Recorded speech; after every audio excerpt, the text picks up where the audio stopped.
And just like that, we are live. It's sunny. In fact, it's so sunny today that if I open this, I'll literally blind myself because the sun comes round here. But anyway, it's sunny. It's Saturday. And what can I say? We're kind of well into the weekend all of a sudden. You're here. I'm here. I've got some great guests in the green room. And as you probably already know, we're here to celebrate the fact that 1 week from now, a good friend of ours, LEGOLAMANIAC, is going to be doing a 24-hour stream on May the 2nd, where he's going to be building a great big Star Wars ship. And it's colossal, it's ginormous, it's dreadnought size, it's thousands of pieces. But anyway, more on that later. We've got some new guests here. We've got some Norwegians, we've got some Dutch, we've got some English, and we've even got some Americans here as well. So it's going to be a very inclusive, multicultural stream from me today. Thanks to everyone that was here last night as well. It was a really good stream. Thoroughly enjoyed it. Practically lost my voice. But anyway, it was a good old giggle and I loved it. But anyway, it's good to have you here. Let's take a look in the chat. Let's see who's out there in the chat land. We've got a nice, healthy amount of people out there at the moment. We've got Brick Buds. Hey, Brick Buds, great to see you, mate. Good to have you here. We've got the Lego Porg. Lego Porg, thanks for all your support on Instagram, mate. It's been great having you there. Brett's Builds. You always seem to be here, mate. You're one of my top followers. I really appreciate it. We've got Brixo Studios as well. Brixo Studios was on my stream last night, everyone. He's a good rising up and coming kid in the wibbly wobbly world of YouTubing. He's a great lad. So do check out his channel, won't you? Who else have we got out there? Oh, we've got ourselves some people that are in the green room that are going to be chatting away with you guys soon out there as well. So as always, you know, Sir Bricks, good day to you, sir. Great to have you here in the stream. Brilliant stuff. So yeah, and we've even got German bricks. Guten Tag. I think that's right. Good morning, Guten Tag, something like that. Guten Morgen. Great to have you here, my friend. I'm doing my best to get a couple of people from out there in mainland Europe to get over here, and in some of the streams and in the chat, we had Finland bricks in here last night as well. So that's good. So it's great to have you here, my friend. And we got Brick Allen is in the house as well. So great to have you here. But anyway, Robin Hull, how's it going? You was here last night as well. Great to see you in here as well, mate. And I hope everything's working out all right with kid. Everybody, Robin Hull is recently become a dad. He has. And he's juggling bricks and babies at the moment. So I take my hat off to you, Robin. So here we go. Rise of the Brick is also in the house. So we've got about 15 people watching at the moment. It's great. Everybody welcome. As always, this stream, it's got nothing to do with me. I'm just here kind of connecting you all up and stuff like that, and hoping that you have a good time for the next couple of 3 hours or however long we go for. But anyway, as always, it's about our love of Lego and, you know what, just having a few laughs along the way. We'll look at the news today. We'll talk about all my guests and what they're up to and stuff like that. But anyway, the main person, the main man that we're going to be talking about today, of course, goes without saying. Next week, May the 2nd. Put that in your calendars, everybody. Set your reminders for LEGOLAMANIAC. Welcome along, Lego. Hey, thanks for having me. Don't need much of a reminder. It's going to be all day, so you just need to visit YouTube at some point during the day. I tell you, it's all that's going through my brain at the moment. I've completely discarded any streams I'm doing. The whole world is happening on May the 2nd. So yeah, so we're going to have LEGOLAMANIACs on. And a whole big chunk of this is talking about what he's going to be doing and why he's doing it, what he's doing it for, and all that jazz. But of course, me and him, we just make up a third of all the people that's going to be in this stream. We've got loads of people in this stream. So I think what we do is we'll bring on an American just to kind of give us some Brits, some mainland Europeans, and I think some Americans. So everybody, you know him. And you know him as MOTO. Welcome along, MOTO. Hello. How are you? I'm good, my friend. You are looking very well. And I've got to say, they are blooming huge. You are doing some seriously good-looking, massive spaceships there. Look at that, everyone. I'm repairing this one that fell over. And then after I repair this one, I can show you something I knocked out last night. Fantastic. Well, I tell you what, everyone, if there's one beautiful thing I love about Lego, it doesn't matter what you do with it. You can drop it, you can throw it, you can do drop tests with it. Who cares? You just put it back together. And notoriously, you've got to try and put it back together without instructions. Yeah, accidental drop test. You're going to do a drop test of the one behind you, MOTO?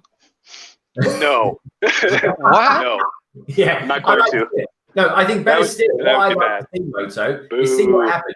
If you put that in one of those washing machines, I mean, that's a drop test and a half, that is, isn't it? Imagine that, everybody. Anyway, as you can see, everyone, we have a washer test. Vega. Yeah, the washer test. Vega the cat. Yeah, we have a little visitor. No, she's leaving. Okay, sorry. Maybe not. Oh, she's going back. Look, she's tantalizing us. She knows she's on the camera, so she's tantalizing us, everyone. But anyway. Right, yeah, her favorite spot. Oh, it is. Good stuff. Anyway, it's great to have you guys here. And great to have everyone in the chat. We've got Brick Hive in the house, everybody. We've got Ukulele Kid. We've got Chef T. Chef T, welcome along. Great to have you here, mate. You seem to be in loads of our streams as well recently. Brick Hive, of course, everybody. Love Brick Hives. Brick Hive's like my counterpart in America. He's like my YouTube Brick buddy. He is. So do check out his channel. He does amazing stuff. Just check him out. His stuff is brilliant. Talking of brilliant, someone else coming up. One of my fellow London AFOL Lug members. How can I describe her? She is the mayoress of the Micropolis, everybody. She is, of course, Kaz Mockett. Hello. There nice she is. Chloe, dare I say it, Kaz? That's a big one. Yeah, well, it won't be a big one soon because I'm actually taking it apart right now. It's the temple of the ultimate weapon thingy. And it's been standing on my shelf gathering a lot of dust for many months. So I decided I'm going to take it apart and use it for some more Ninjago mocks. Very nice. I'm liking the coloration on that. I do like a bit of Ninjago. And I don't know if anyone's noticed recently, but I've been throwing out a few Ninjago sets on the channel as well. So check those out, of course, in due course. We got Cy O'Connor. Cy O'Connor, everybody, it's a very international stream, this one. Cy O'Connor's from the Republic of Ireland, everyone. So good day to you, Cy. Great to have you here, mate. And thanks for all the support as well on Twitter. I really appreciate it, my friend. So next up, I think it's only right that we bring in another member of the London AFOLs. The strange thing is all three of us have never been in the same meeting together. So we're all kind of enigmas within the same lug. Cool. Oh, we're all real. we are. Only here. It's only here that we can do it. And it's not pre-recorded, I promise you. But anyway, everybody, this is, of course, my good friend, Matt Elder, aka Family Bricks. How you doing, mate? Good, Greg. How you going? I'm all right. It's nice and sunny where you are, my friend. Yeah, I think I've got the same thing as you. Try and get my mind in. Go in the wrong spot, I kind of disappear. Honestly, yeah, I got the same here. If I open up these curtains, look, I'm blinded. I cannot see. It's the end of the world. But yeah, I shouldn't complain too much. I mean, you go outside and it's freezing cold. So I don't know about that. But anyway, we have someone new on the channel, everybody, and hopefully it might be someone that you're familiar with. It might not be. But anyway, this is who I would say I came across her a few weeks ago when she was doing a live stream, and she's really new, how can I put this? Well, I got to admit, for someone who's doing a live stream to do one of the biggest sets that's currently out in Lego's themes, I thought was pretty impressive. So I think she's going to be going places. This is, ladies and gentlemen, taking her debut on London Bridge Bricks is SaraStarBricks. Hello, Sarah. Hi, guys. Hey, everyone. Great to see you. Thanks for having me, Greg. And Hello. Welcome. I brought out a stack of stuff so that we can build, but I think I found the perfect thing for this live stream. Oh, fantastic. Let's take a look. You know it's perfect. It's just for you, Greg. Is perfect. I love it. I love it. Good stuff. And everybody, in case you're wondering, Sarah is not one person. Sarah is her partner, Mike. So as you might have gathered, right? Sarah is from America, but actually lives all the way over in the Netherlands, which is where Mike. I'm presuming, Mike, but that's your home, your home country. Yeah, I've always been in the Netherlands. So she moved in, I think, what, 3 years ago? 3 years, yeah.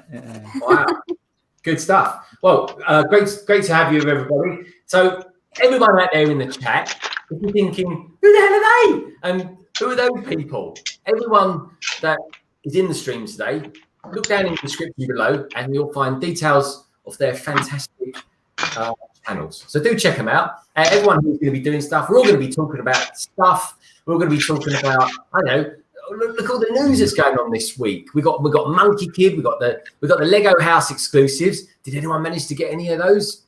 I was lucky. I think I got one. I'm not sure, but I ordered it and straight away I was told it was on back order. So God only knows if I'm going to get that. We've got the collectible minifigures. We've got Series 20 that's kind of hitting the shelves now. We've got Mario. We've got those Star Wars helmets. I mean, are they any good? Can they double up as being PPE?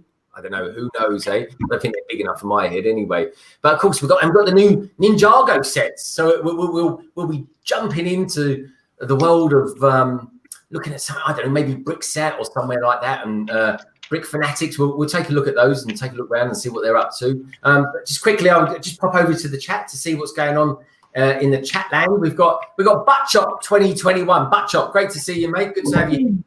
We've got Jay Studios as well. He's here. That's fantastic. Great to have you here, mate. It was good to see you on our stream yesterday in the chat. That was nice to have you there. And we've got B-Fab, of course, brother from another brick. So B-Fab, have you hit the 7,000 mark yet, my friend? Are you there? Have you hit that fantastic milestone? Because I've got to say, everybody, I actually hit a bit of a milestone whilst I was at the stream last night. I hit a milestone. I hit 400 subscribers. Unbelievable. I always thought that was going to take me a good couple of years to get to, but as it happens, I managed to just about get to it through the night. So it was nice this morning, waking up, looking at your social feeds, and then I had a few people message me and say, "Oh, congratulations, you hit 400." So thank you to everybody. Thank you to everyone in the chat. Thank you to everyone in the panel as well. And yeah, I really appreciate it. And if you're new to London Brick Bricks, a thumbs up and hit that subscribe button and become part of the LBB family. That would make my day. That would.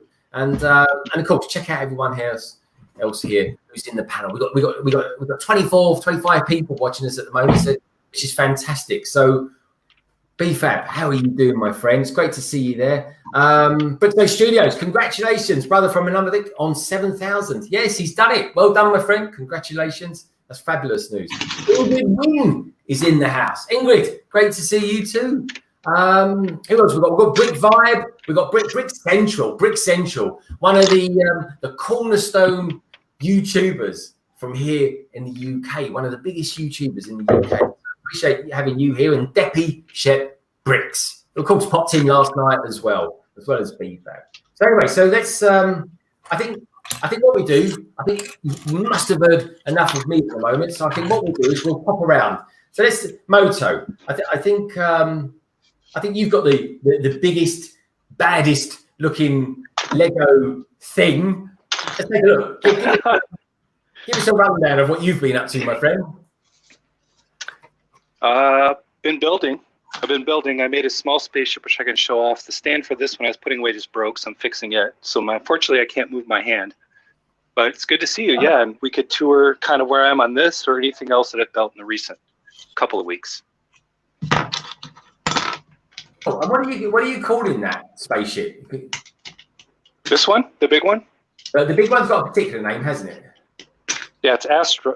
This one is the Prosperity. This one is the Glasswing Glider, and this one I just put online. I don't know what to call it. I just called it a pod. Pod. Oh yeah. Teeny little thing. Cool. I like that. Oh, well, I don't know what to call it. I'll be interested to see what you say about that later. But what's that one you've got in your hand at the moment that you look like you're trying to moor up on some sort of fence or something? What is that? Yeah, this is the Glasswing Glider. This was a 1 week spaceship built for me. A couple of days. Nice. Thank you. It's amazing. And sorry, have you got a name for that? It's a space glider thing, or Oh yeah, glass wing glider. the glass wing glider? Ah, the glass wing. I like it. I'm really winging it. It's always going to be. I name a lot of my spaceships after butterflies or moths. Oh, okay. Or birds. Cool. Yeah. You don't go down the Star Wars road of naming them after letters or something like that. That's pretty cool. Yeah, I couldn't do that. They've had enough. Yeah, copyrights and all that, copyright infringements. J Studio says, Ukulele Kid, digital subscription hasn't registered yet. Well, you know, like we always say on here, everybody, and Brick Hive is of the same kind of thought process as me. We kind of, you know, we all mix around the same kind of bods here.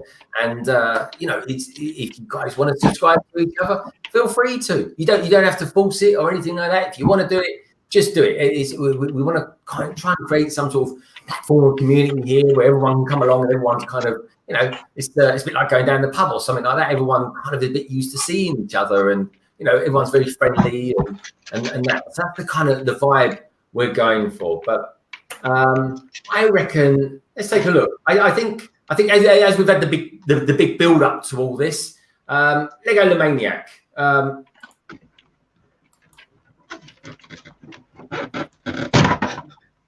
Oh, maybe not. Next, maybe. Maybe he's chasing after Vega. I reckon he must be. Vender's probably maybe it's lunchtime or breakfast time for Vender. But anyway, hello. Oh, he's back. Here he is. He's probably tweaking something or other. So just muting my mic and not unmuting, of course. You know, we're all professionals here. Indeed. There's nothing to see here. Carry on. Yeah. Is it going to be only 24 hours next week? Yeah, I'm going to mute it for 24 hours and not realize. It's like, why aren't anyone talking to me? Not much to see here, only a washing cat. Well, that's worth watching. Yeah, so tell us a little bit about these those boxes you've got there. Oh yeah. So that's some of probably my most popular content is I make Lego puzzle boxes. That is a contained puzzle that needs to be opened and figure out how to get inside, basically. I make them in different themes. This is the gift box. This is the cake, which is made after Jacob's logo from Brick Bakery. Really? And I have also made a this thing, which is the sword box, which the object is to get the sword out. Since it's sort of stuck in here. All right. Is that like some sort? Is that based on something like I was going to say Excalibur? It sort of looks like it. It's mostly based on which some might recognize. It's based on the Master Sword from the Zelda series, The Legend of Zelda. Ah, okay, very cool. Yeah, very cool. Yeah, so you do different moves in the puzzles to try to. You find things that can move and slide them around, and eventually, if you do things correctly, it will open up. All right, cool. Of course, I can't spoil that entire thing, but I do have instructions to how to build all my puzzles online. Okay, and where can you buy those from? You can find the instructions on rebrickable.com. Very cool. Very, very cool. Okay. If only I had a link to it right now. Okay, well you can get that link ready. We'll come back to that later. That's a fine looking Sigfig collection you got on the go there. I think I recognise Paz in there somewhere wearing her London AFOL jersey. Yeah, I had to have my friends with me, of course, on this stream. It's my friends. We got Jeremy from Rogue Transformations, Alan from It's a Brick Thing, me, Pucky from Adora Build, Robin Hull. Yeah, I reckon RDF. He's the only one waving because he's permanently waving. RDF Lego, a friend from Twitter. We got the Captain Mutant over here. We got a minifigure Vega, Adora build herself, Ruth, Kaz, and Jacob from Brick Bakery. Very nice. I'm liking that. Brilliant stuff. Here's the link to my instructions for any of my puzzle boxes.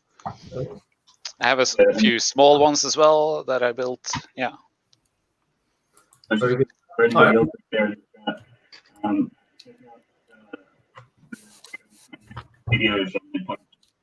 We're not hearing you at all, Matt. It's breaking up. Yeah, Matt, your sound's breaking up, my friend. Unfortunately, yeah. Are you using a Bluetooth mic, Matt? No, using a laptop one. Just bigger. All right. It sounds like you're trying to talk through a fish tank. All right. We'll leave Matt. We'll leave Matt to change that. So I think let's take a little trip. Let's pop over to the Netherlands and say hi to Sarah and Mike. Hey, you two. Hey guys. Hey. This is the double-decker bus so far. Oh, blimey, you're building that. I've got to be honest.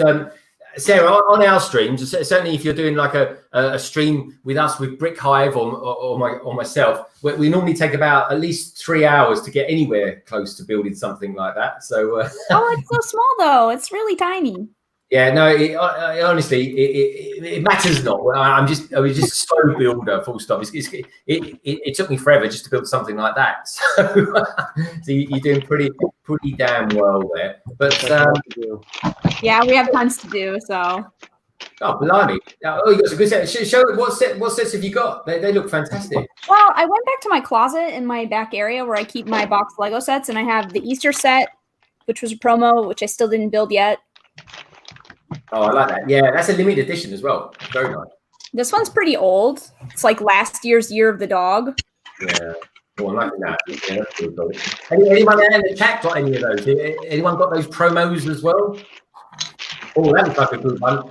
I slide motor live, hidden slide. My paranormal bus. The paranormal bus. I'm liking that. Yeah, I'm trying to build all the hidden side sets. So I had a whole bunch of them. I think I have all of them except for the El Fuego one and the stunt plane. Very nice. Yeah. Oh, yeah. I've got the El Fuego stunt plane. I've actually built it, then I took it apart, and I've got to build it again. So, yeah, I want to build it again on kind of like a relaxing, chill kind of stream. And we just got the ghost train the other day. It was one of the other ones I was missing, but now I have it, so that's good. So I take it you two are big fans of the hidden side, yeah?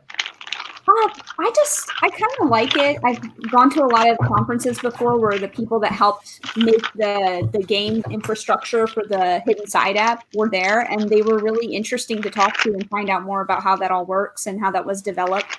So I just think it's really cool. I'm not like the craziest fan of, the durability of the app. Obviously, at some point, people won't really play it anymore, but the sets are super fun and quirky, and I think that they got a lot of really cool features to them, so I like them a lot. Yeah, no, that's cool. Well, we're certainly big fans of Hidden Side here. So did I see you popped LEGOLAMANIAC? You popped something into the chat. The amazing. Yeah, our friend Captain Mutant is doing a Lego Ideas space base set, and he's really close to 1,000 supporters, which he needs to extend the project. So everyone who likes space and Lego, we all like space. I think everyone's pretty much a space. In fact, I bought recently. I say yes, recently. It was this morning. A couple of classic Lego space T-shirts. So hopefully I've got the right size. You never know, do you? But we'll soon find out. Now, talking of finding out. Let's find out what the mayoress of the Micropolis is up to. How's your deconstructing going? Oh, it's going well. I haven't smashed anything yet. So, yes, we've got the top one. And my pile of stuff is getting larger and larger. Oh, I see. And then are you going to sort of break all that down and sort it out and then make some Micropolis buildings out of it? Yes, I was. Well, actually, I was going to build another Ninjago block myself, but I needed some grey bits, and I thought, there's lots of grey bits here, so it was kind of. I was going to build something, and then I decided I needed to destroy something first to get the parts. Oh, I think that's lovely. Yeah, I'm liking the curtain you've got over there. I'm not beginning at the curtain. It's actually a duvet cover. But basically, there's a built-in cupboard that goes over the stairs in this room, and this is the main door. And there's a door on here, a big wooden door. But I could never get in it because you have to sort of dance around where the door's open, and there's only a tiny section there. So I decided to take the door off and just cover it with a curtain. But nobody was selling curtain material long enough, so I decided to buy some a duvet cover, which was 2 meters long, and just put it up, and that worked. So I've been very lazy. I haven't bothered hemming it, but you know. Yeah. Oh, well, it sounds very crafty of you, Kay. That's where some of my pile of shame is.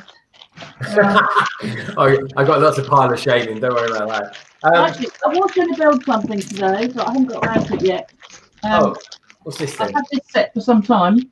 Oh, no, this is showing off, Nash. This is showing off. Oh, That's cool. That is cool.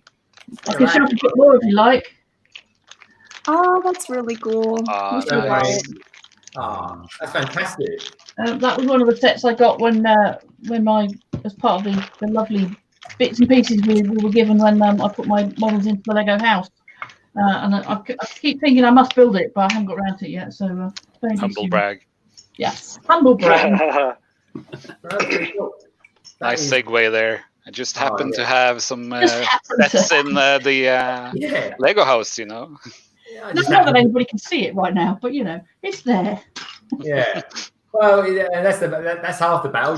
God, in case anybody knows, as obviously the queen, the mayoress of all things Micropolis, and it's well, anyway. So she's so good at it. Did you actually invent Micropolis, Kaz? No, don't be daft. It's about 10 years old, a standard that was invented by Twin Lug in the US, Minneapolis way, I think, something like that, or Minnesota, can't remember. And basically, it was designed as a collaborative standard so that people could build things on their own, and then when they come to shows, put them together, and they will fit as a bigger display. Here's one I made earlier. So you might have seen things like this recently. Oh yeah, now they've got a particular name, haven't they? They're tensegrity sculptures. Okay. Don't worry, I won't be asking anyone to spell that. It looks like magic, doesn't it? Fairly straightforward, isn't it? So it's straightforward. It's very straightforward for you, mate. So what's it all about? Tell us about it. Is it a new standard or something we need to be aware of? What, this tensegrity? No, it's just a bit of fun. People freaking out over a bit of physics. So basically, the whole of this top structure is not held up with anything that is solid. You can either use chains or ropes or whatever. And the physics of it say that the whole of the top structure here is hanging from this middle chain. And these two at the sides are basically stopping the whole thing wobbling itself to pieces. So there we go. And actually, if you're intrigued by this, Jason Allman was the guy that first put one of these together in Lego the other day. And I made one that was very similar, but a bit more jazzy colour-wise, because I do not like jazz. Typical Kaz, kind of jazz it up a little bit. Come in, Kaz. I showed my lug mates this, and they weren't satisfied. They said, "Oh, you need to build a Micropolis version." So, hence I did. And lots of people have been building themed versions of this kind of thing. This one is using string as opposed to long chains. But this morning, I think it was, Beyond the Brick have done a really lovely compilation video of lots of different tensegrity builds that people have done with lots of themes. And one of the ones that's included there, so that's really nice. Oh, that's good. Yeah, that was really cool. Go have a look at Beyond the Brick and see what other people have done there. Yeah, we just saw that earlier, and it was really nice. We saw your model in it. Oh, then maybe we'll take a look in a minute. We could take a look at that, Kaz, and have it up. I'm sure Joshua won't mind me stealing a little bit of his footage. But yeah, in case you've never heard of him, not brother from another brick, Beyond the Brick, huge, great big channel. I think actually they've just hit 700,000 subscribers. So yeah, good stuff, Joshua. Keep good work up because they've had problems recently because those guys, the brothers and all their the backroom team, they normally go flying all over the world and that, and quite often, Kaz, they come to the UK. I think they're due to be here in October for the Great Western Brick Show. So they certainly came last year to that. I don't know if they'll do it this year. Well, COVID. Well, I spoke to them recently, and they said they will be, but of course it all depends, doesn't it? It all depends if we're all allowed out of our houses before then. And of course, don't forget, folks, even though this is very much a Lego orientated stream, if you want to talk about other bits and pieces or anything like that, don't forget, you guys kind of create the agenda here, so throw plenty of questions our way. We've got Solo Brick Builder in the house. Solo, Darren, great to have you here, mate. We've got Buckchop asking loads of questions. Buckchop looks like he's actually working at the moment and lifting and doing some heavy duty work. Watch your fingers, my friend. Road Transformations, Jezza, welcome to the stream, mate. Great to have you here. And Rise of the Brick. Sorry, gotta go, but I'll be back. We look forward to you coming back, Rise. Great to see you, mate. And we're going to be around for a little while. So please, everybody, feel free to ask any questions. Is there anything in particular you want to see? Do you want to see some stuff? What do you think of the new creator sets? These new 3-in-1s, they look pretty good. I'm liking the new pirate shit. And of course, that was only about 3 weeks ago or something like that. Sarah from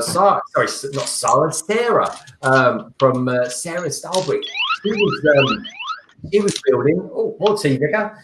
She was building the Great Barracuda Island. So I'll be talking to her about that. That's a fantastic video. I think and she did it over a couple of live streams. So anyone that can do a great big set like that and do it on a live stream, my God, I tell you what, I've got to take my out. I tell you what, in a nutshell, because Darren, who's in the chat at the moment, Sarah, he was he's recently built it, and he built it kind of lots of little videos over the course of about 10 days or so. But what did you think of the set? Are you a fan? To be honest, I haven't even done the boat part of it yet because I wanted to make some video footage of the set, but it was amazing. I think it's one of the best sets, and it's probably going to be, if it's not the best set of 2020, it'll be definitely in the top 3 at least. Yeah, for sure. Right. Easily. What did you think, Mike? So it was definitely one of the favorite sets that we built together. It's massive. It has the double 2-in-1. Yeah. It's one of my favorites as well. And I think it's good when you have a really big set like this because when you're building with 2 people together, it's more for everybody to do. So that's also really nice as well.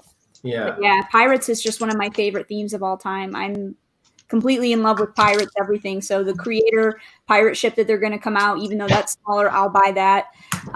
Pirates was what I always wanted when I was a kid. That's the sets that I played with when I went over to other people's houses, like all the kids had those and I wanted them, but I didn't have them. So I absolutely love this set. I think it's amazing and definitely worth buying. Yeah, I really love the size of the really large one, but I've honestly got nowhere to put it. So I might just get myself that smaller version, the 3-in-1, because that looks quite, even for the size of it, it does look pretty decent, I have to say. Don't worry, you can just do what I do, Kaz. What do you do, Legolomaniac, or dare I ask? Well, he builds it and then he destroys it again, don't you? Yeah, I do what I do now with all my sets. Says the lady who's taking a set apart. Yeah, well, What happened? All right. Well, let's see if Matt is with us. Matt, Can you Yes. hear it? Over. Shh. Yes, I can hear you. Can you hear me? Oh, that's so much better, Matt. Yeah, proper microphone now. Uh-huh. The sun's beaming through there. You're well, I don't know what room you're in, but either way, it's south facing. And I've got the same problem as you. If I open up my blinds, I will literally be blinded. But Yeah, it's like, Uh-huh. whoa. yeah, it's cool. Man. So, what do you think of the building today? Because that looks remotely like the 1989 Batmobile. Which it would be. So yes, doing that, and it was funny because I think same time last week we're doing the stream, and I remember the guys commenting, or I think it might have even been you. It's like, oh yeah, after you did the stream, finished up, and then kept on building, and so like, oh yeah, whatever, and then much the same thing, finished up the stream, and then it's like, I'll just do one more bag, and then like 4 bags later. Yeah, I tell you what's really nice about that set. And Sarah, I would say for me anyway, the Batmobile was probably my favourite set of 2019. Every bag you build is not boring. It's like it's a really cool set to do. So I recommend Those are the best ones is the discovery ones. If you're building it and you feel like you're always discovering something and it's exciting as you're building it, and you're like, oh, like where does this go? How's this going to work? Little surprises. That's always the best. Yeah, I agree. And the thing is as well, you're compelled to do more bags because it's kind of, you're in this discovery. Like when you're doing the Batmobile, like you could do a whole bag and it will just be the bonnet. You could do another bag and it'll be like the steering mechanisms or even the cockpit or something like that. It's a brilliant set. I have to say, I've got a pretty decent amount of storage space and kind of spaces to kind of show things off on display. But I've got to admit that I think the Barracuda Pirate Bay may be that little bit too big even for me. But It's huge. Greg, it's ginormous. When I built it, I had no idea. And when it was done, it was taking up the entire coffee table. And I was like, what in the world? How can this be so huge? Like How? times 3. There's always the spare room. It's like 3 modulars in the space. It's really big. It's really ridiculous. I don't know what I'm going to do. I have to make it into the boat because it can display more easily on my shelves as a boat, but it can't stay the Pirate Bay forever because it's just way too big. It can't stay moored up forever. I like it. No. I think what's recently come out is a bit of a compromise. There's a Pirate Bay kind of esque looking ship, or a pirate ship anyway, that's come out in the 3-in-1. Has anyone on the panel seen that? Yeah, that's what I was saying earlier. I think that's the one I will be getting, if anything. It's just more manageable size. Yeah, and what I like about it as well, and this isn't, I'm not knocking the Barracuda one, it comes with real proper brick sails, which I think is pretty damn good. Yeah, it looks cool. Yeah, but we will. I think we'll take a look at that in just a mo. Some pictures of it, right? Yeah, we saw some pictures of that creator pirate ship online, and it looks really cute. You're going to buy that one as well? Are you going to buy that one as well? Yeah, definitely. When it's cheap, Got a pirate problem, lady. I know. Do you have all of the ones from? Do you have some from the Pirates of the Caribbean line? I don't, because I don't know what year those came out, but I've only been back into collecting Lego for like the last 3 years. Right. So it came out. The last one came out 3 years ago, I think. Yeah, it was just a little bit like too late for me to be able to get those. So sadly, I don't have any of those ones. That's too bad. The Silent Mary one, but that's the broken one at the bottom, right? Mm-hmm. Yeah, I've got the Silent Mary as a shipwreck in my underwater. Oh, wow. Lovely build. I haven't got any others, but that one's really nice. Don't you have like a super old pirate set? I don't really have an old pirate set. I have the Imperial ship, which is really cool as well, but it has a pirate with it, but it's not full on pirates. It's the other guys, but it's still very cool. I like that one a lot. But yeah, pirates are good to have. I like the castle stuff too, though. So if they come out with some more castle stuff, I'll buy that too. Yeah. No, I think the pirate stuff's pretty fine, actually, and I think we should take a look at it. So let's, I can do that. Let's take a look. Let's pop over to a German website, keeping it European. Here we go, everybody. This is Promo Bricks. Now, anyone that's been watching Jang Bricks recently, you would have spotted that he's been using this site quite a lot for gathering all these news and stuff. Anyway, we can't talk about everything because a lot of YouTube channels have had their content taken down because they've been talking about the new Monkey King. I'd be interested to know what you guys will think of that as well in a minute. But anyway, here we go. This is the greatest 3-in-1 pirate ship. We've got a few different ones as well. We've got set number 3111. I think it should be 31107. They put too many figures in that one. But yeah, we've got the Space Rover Explorer, which looks quite good. What do you think of the Space Rover Explorer, Legolomaniac? Are you a fan of this one? It's all right. I'll probably be buying it. I was really excited about the pirate ship, not so much about the Explorer. That's probably me. I don't really collect much of the actual real space stuff. Of course, it's not actual real, but it's close enough to be fairly realistic. Is that it? It's like near future type deal. Yeah. So I don't really have the lunar lander and or the ISS or the rockets. I've got those. I do like those. I'm a fan of those. I've got to say, I think the Alien though, that's good. This particular set's got Captain Mutant written all over it, I think.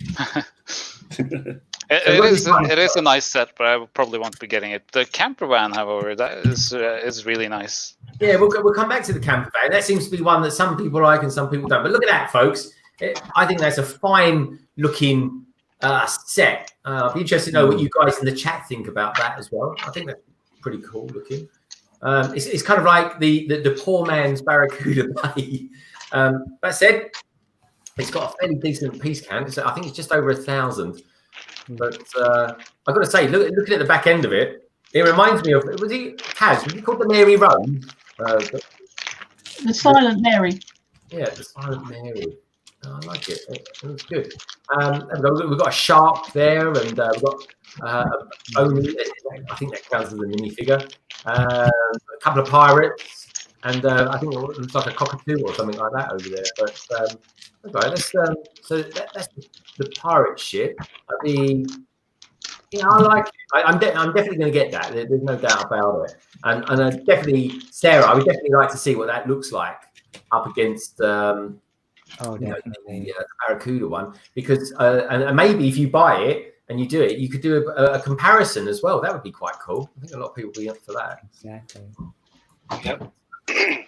So yeah, this is the other one, set number 31108. A very family orientated holiday looking one, and I think if I'm right in saying this is actually 8 studs wide, which is kind of what the new speed champions are. Quite nice. Kaz, are you into the Creator 3 ones? Some of them, not all of them by any means. I'll probably buy the Lunar Rover thing. The rest of it, well, the Barracuda, the poor man's Barracuda may well get that as well. But the camper probably not, because my town is too small to have many roads, so there's no way I'll get an 8 stud wide thing anywhere. All right. So yours is like an old English town that.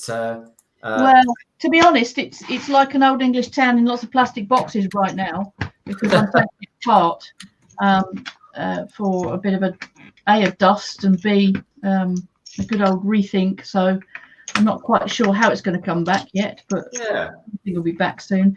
I'm really loving the Ninjago stuff, so I might concentrate more on that and not do quite so much the standard sort of city stuff. Well, I tell you what, they've got a brilliant looking mech that's just coming out. You see, I'm not a big fan of mechs particularly. I don't like the Ninjago for the ninjas and the mechs. I just like the architecture stuff, really. So I looked at the mech and thought, oh, it's a mech, I won't be bothering. Yeah, the architecture stuff in Ninjago is really nice, especially if you do any type of Asian district. Yeah. And it's really helpful to have those types of builds. My Ninjago district at the minute is about 6 base plates by 3.5, I think. So it's quite substantial. Yeah, Sarah, you're talking to the right lady here. She's Kaz has got a Ninjago district. In her. It's actually, interestingly, does your Ninjago district suffer with the 6 stud wide limitation? Kaz? How do you mean 6 stud wide limitation? Because you're saying, wasn't it where you can't get like the new speed champions to go around the roads or anything like that? Or she doesn't have roads. It's all based on water, so there ain't no roads. Oh right, okay. Oh, so it's lots of helicopter pads, is it, and boats? Yep, basically. Pretty much. Oh, I think there is a new boat coming out, isn't there, for Lego City? Maybe LEGOLAMANIAC can put a link to my latest tour of Ninjago, my Ninjago district in the chat, because I'm not a mob, so I can't do that myself. Oh, well, no, we definitely do that. Right, I'll make you a mod. Throw something in the chat, Kaz, so I can do so. Okay, I think I spy with my little eye something beginning with T and ending in the number 4. LEGOLAMANIAC. It looks something very Star Warsy.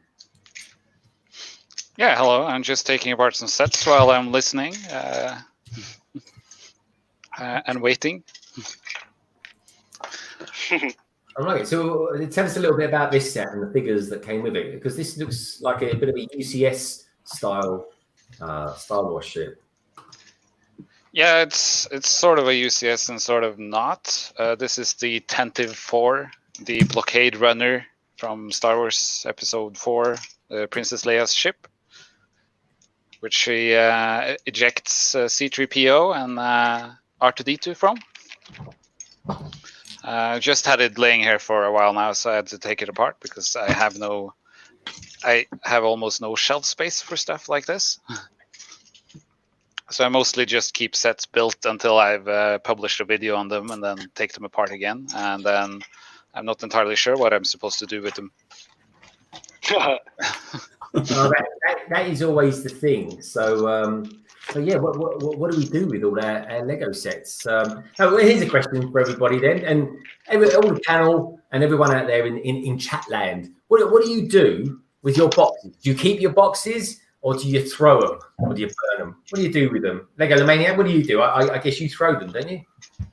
Large boxes are put into the basement, but I'm not entirely sure why. Because what am I going to do with them? I think I sort of keep them if I at some point in the future decide to sell some of the sets. It might be advantageous to have some of the boxes, to say, hey, I have the box if you want as well. But in reality, I don't really think a lot of people want the boxes themselves. Also it costs a lot more to ship the boxes because you can't really fold them down into small packages. Yeah. So yeah, but some of the large boxes are put in storage, just currently at least. While all the small ones are just chucked. Well, it is a thing, that's for sure. What about you, Sarah? What do you and Mike do with your boxes? Do you keep your boxes, or I keep all the boxes. I am very OCD about that, so I don't throw any of them away. The little holiday minifigures, even like sometimes the wrappers that the collectible minifigures come in, I keep all of it. They're like in Ziploc bags, like all the collectible minifigure bags are like neatly inside of a Ziploc bag labeled. I'm really right. Well, this is the bits, though. They're talking about the boxes, but I'm really OCD about everything, so I keep it all. And we have a really small bags and such as well. Who suffers more from OCD, Mike or you, Sarah? What do you think? What was that? This place is really small. It's like a two bedroom. But who has worse OCD? Well, yeah, it depends. It depends. I'm not necessarily from a physical perspective. I like things to be neat, but I think it's probably me. I think I'm more weird about it, but you're pretty OCD too, though. So it's kind of nice because if you're OCD and somebody doesn't really understand it, then they're like, why do you have to keep all this stuff? That makes no sense. But if you have a partner who understands that and is similar, like we're both also into video games, so we collect limited editions and things like that. So if you kind of know the box matters, keeping it nice matters, it helps a lot to have somebody on your side with that. And I did finish my bus, so I just wanted to show it. I did finish this little... Someone built a set on my stream. This makes a change. It's small, completely adorable double-decker bus, just in spirit of you, Greg. Thank you Doing so the much. London Bridge Bricks stream, I built this completely cute double-decker bus. I love it. Oh, And- it's so cute. Can I ask in the chat, like, what should I build next? Because I think I showed earlier, I have the paranormal bus here, I have the ghost train, or I have a couple little sets, like a Year of the Dog set and an Easter set. So what do you guys think that I should build next? If you can answer that, please. I definitely throw most of my boxes, unless it's a particularly special set, then I'll keep that. But generally speaking, I flatten them and recycle them, and that's it. I'm not one to buy Lego and then keep it in the box. You know, it's all building and playing with as far as I'm concerned. So that's what I do with it. It's good, Greg. Well, let's see what the folks out in the chat do with their boxes, shall we? Solo Brick Builder says, you know what I do with them, Greg? I know what you do with them, Darren. You keep them. He keeps everything. I think Darren keeps so much stuff, so much Lego stuff. If you looked in the cavity in the walls of his house, Lego boxes in there. Oh, insulation. Never thought of that. There you go. See, I'm not sure it's fireproof, right? But hey, regulations, building regulations. Who needs them? I've barely got enough room for the actual Lego, let alone the damn boxes as well. So yeah, it's true. Actually, what does Lego actually burn particularly well? I don't know. Never tried. I know people do drop tests. Does anyone ever sort of put them on like blazing? Oh, I don't know. I recommend it. Yeah, don't go dousing your Lego sets in petrol, and I could make for an interesting video, mine. But there we go. It's sacrilege. Don't do it. I've kept my boxes, or because they're gifts for my son. So when he grows up, he can decide if he wants to keep them or not. But they do take up a lot of room. They do take up a lot of room as well. So Lego doesn't burn very easily, but it certainly gets charred very easy. Yeah. Oh, I would like to know how you know this, Mr. LEGOLAMANIAC. Yeah. Is that a story for another time, or is it my stupid teenage years story? I missed Well, you can tell it next week, can't you? So it's this yeah. So it's the story of a combination of me as a teenager, a Lego Technic figure, and a bottle, or like a spray bottle of VD40, and a neon transformer. Right. I don't like the sound of this. I actually would have had a video of it as well if my really old hard drive hadn't bitten the dust. Damn.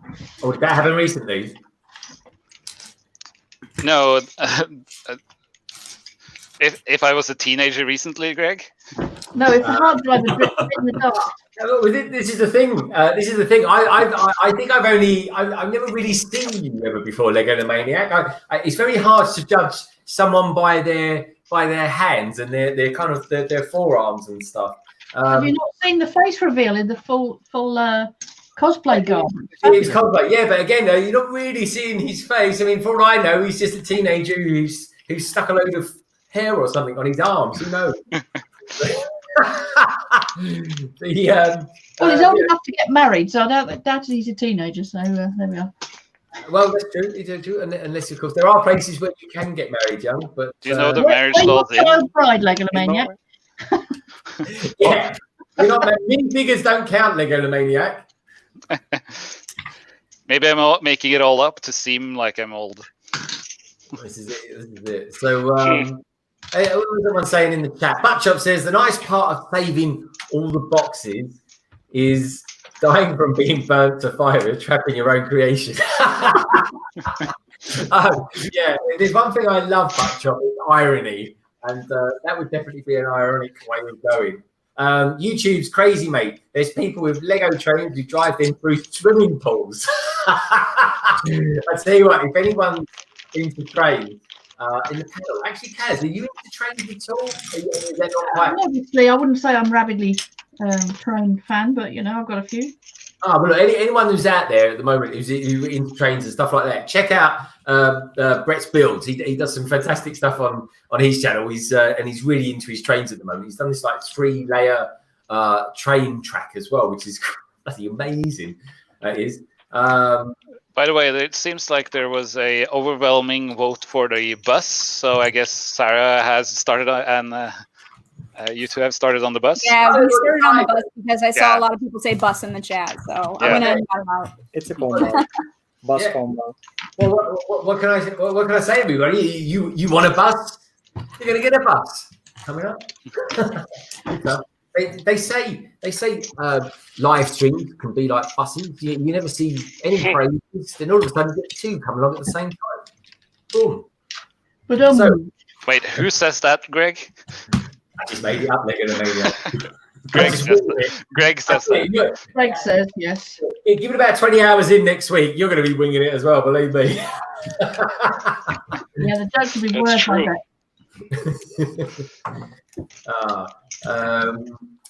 So yeah, I've got plenty of stuff going on in the chat, guys and girls out in the chat. If you want to see anything, if you've got any questions for us, throw them our way.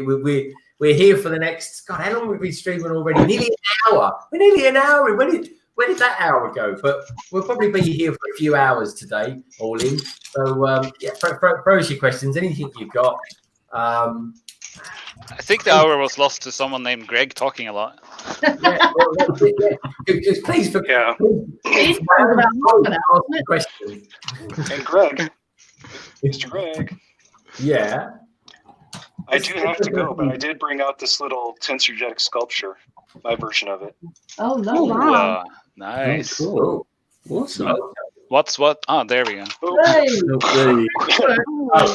It's a real one. There it goes. I Yeah, remember boom, boom, Cassie's one did that as well.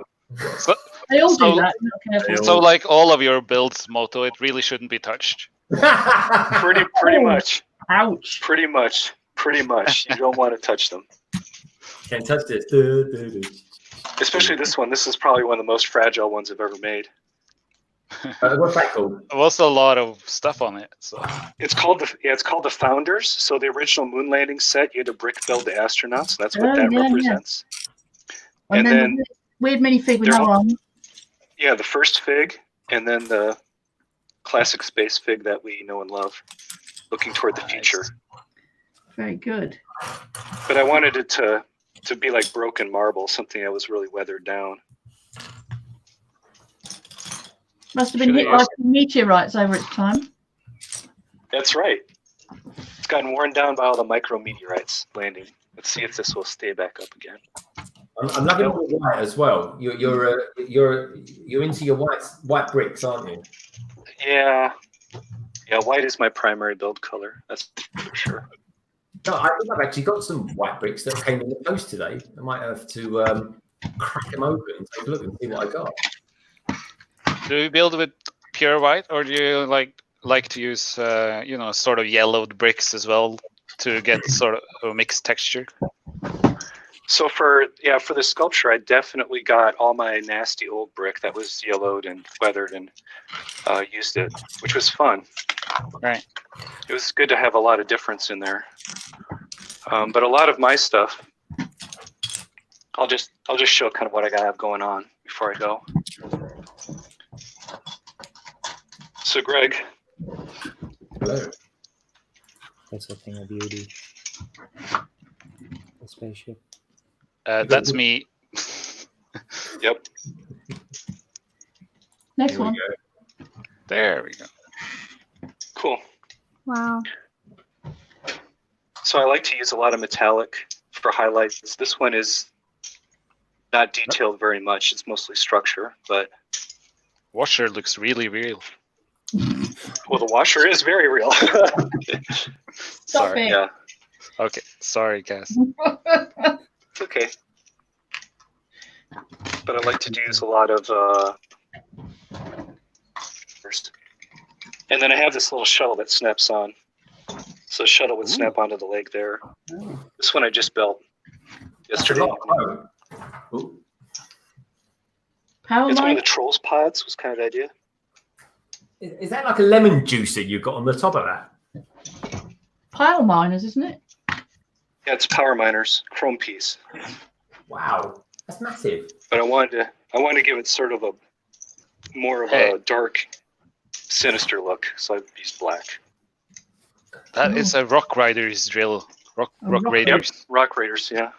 Yeah. Power Miners just stole it. Oh yeah, you're right. Sorry. Moto, has your wife ever been tempted to throw those in the washing machine? No, I always do the laundry because of all the Lego around it. She doesn't do laundry at all. She got out of it because of all this stuff. Oh, that's a good. That's sort of the deal you have. Yeah, that's part of the deal.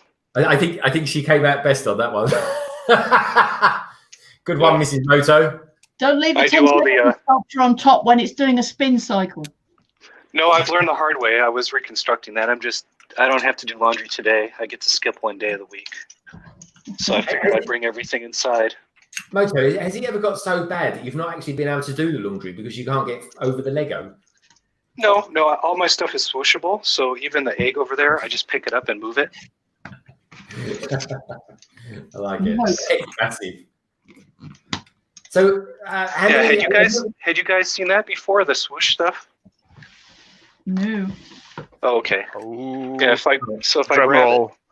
There's some switchable stuff. Wish it, go on. Oh wow. So yeah. dang. Oh, blimey. God. It's all Technic, so Look at the state of That's that. it, you know? yeah, you can make it super strong. So when you transport it around, you can just actually put the seatbelt over it, and that's it. Safe as houses. Not quite. But I have another stream to get to, but it was fun hanging out. Cool. Okay. We're back to you in a Take it minute. easy. So, You pitching us for someone else, Moto? What the? Sorry. I got double bookings. Mr. Popular. Maybe. I don't know. well, But I love hanging out. Moto Mad does- Elder, Blockhead, SaraStar, Legomaniac. Always good to see you guys. And good to finally meet some of you for the first time. Yeah, good to meet you. Because I've seen you Have in a lovely- some of the other live streams. Oh, good. Yeah, have a Yeah. lovely evening. Bye. You too. Bye. Take care, Bye, Moto. Moto. Thanks for coming Later. by. Great to see you, my friend. Tell the people in the other stream to go over here. Yeah, don't tell him where you're going, Moto. Oh, that's good to see him. He doesn't, well, I think to say his stuff is epic would be quite the understatement, I think. So Oh yeah. let's have a check in on Matt. Matt looks like he's gone through a couple of bags since the last time we've seen him. It looks like the old Matt that was taking some seriously good-looking form over there. Yeah, slowly but surely. We're doing these, I guess it's going to be some sort of grill fin or something. No. Just put a whole bunch of them together. See where that goes. That goes at the back. That's going to end up going. And it's humongous. You're going to be building, well, there's going to be at least two of those, and you've got some great turbine kind of air inlets that's going to be part and parcel of that as well. That's pretty cool. Oh, I might even crack open a bag myself. The question is, can I build anything today? Who knows? You can see, Sarah, you'll get used to me. I'm a bit of a chatterbox. I don't know if you noticed. No. That's okay. Being a chatterbox, I don't get a lot built. So Exactly. Let's get a lot done. well, yeah, I'm a guy after all. Multitasking, it's not part of my DNA, I'm afraid. That's my excuse. Kaz, I've got a question for you, Kaz. Mm-hmm. So tell us a little bit about your sorting process. Well, sometimes if I'm more organised than I am today, I will put sorting trays out, which are like this. And the reason I'm not that organised is I'd already got stuff in them that I haven't put away yet. Oh, I like it. That's a good tool tray. Is that like meant to be like utensils in the kitchen?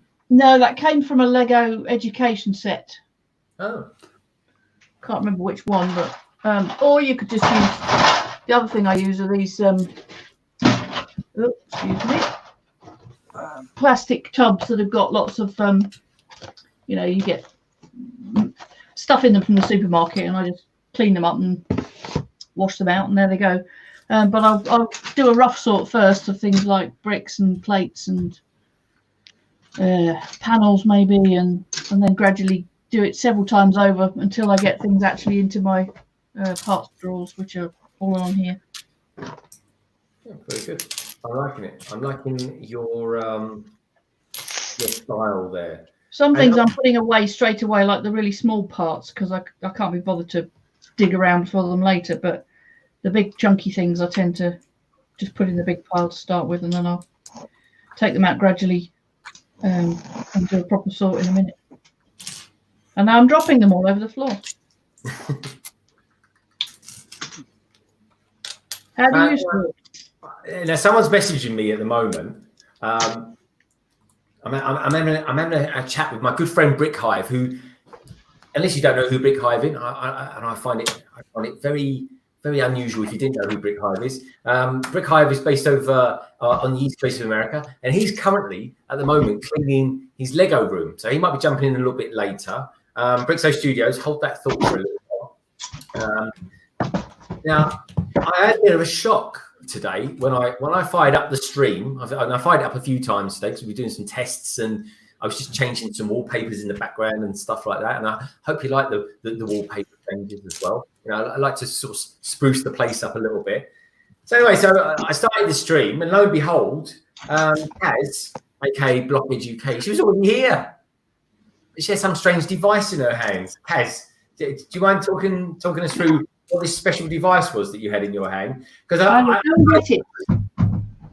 got to say, I think Kaz could give the Ghostbusters a run for their money. It's the one and only time that I've ever taken any notice of an advert on Instagram. No way. It showed this thing, which check that out.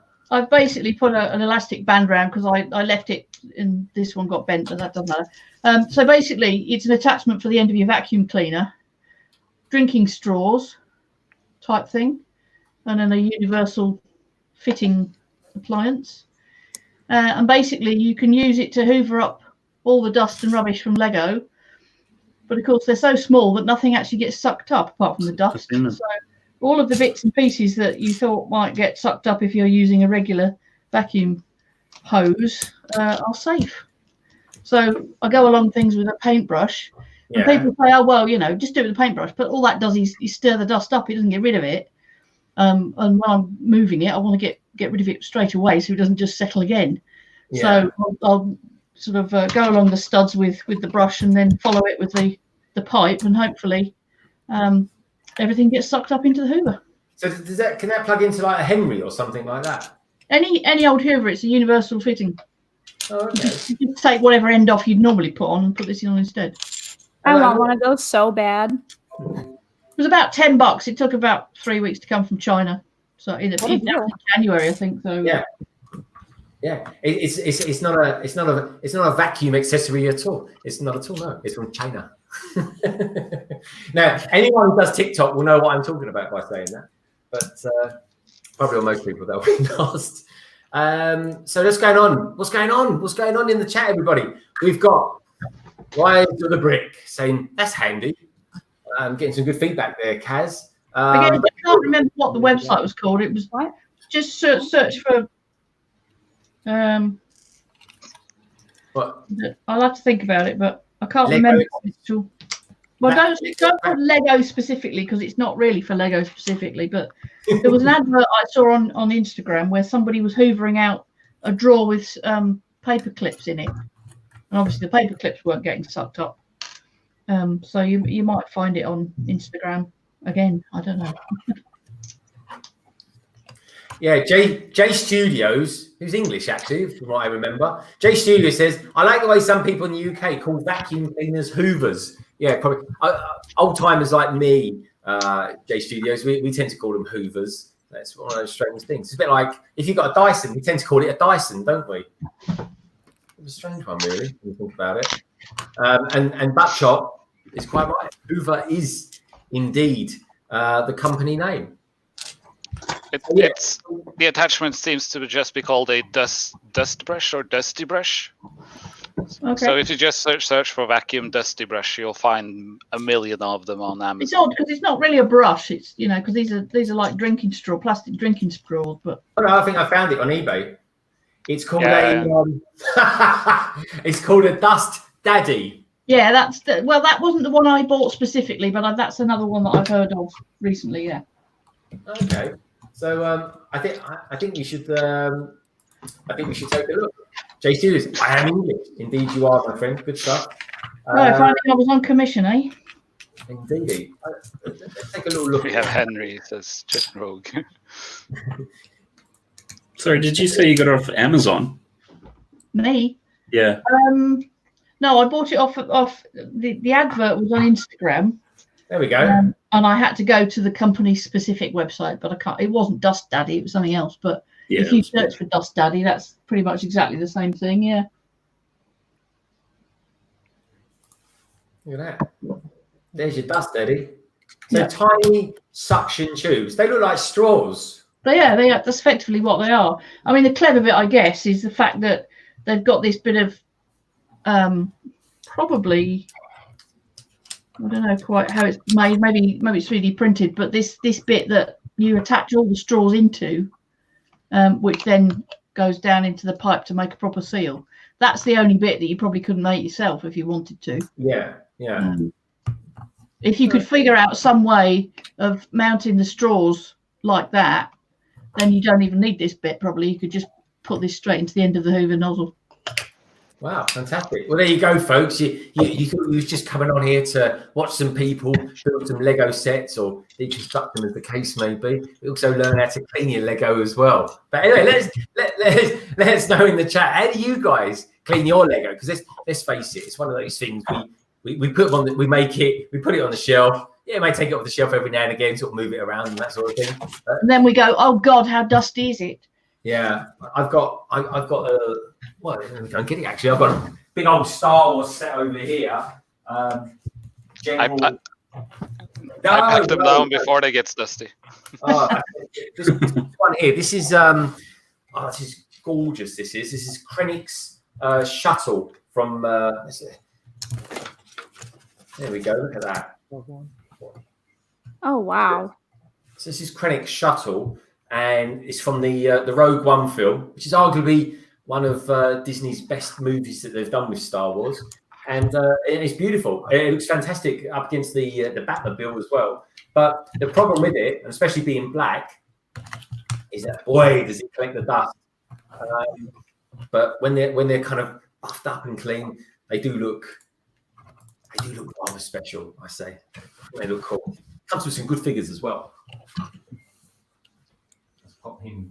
Buttshop says when he was a chimney sweep, he was called Dust Daddy.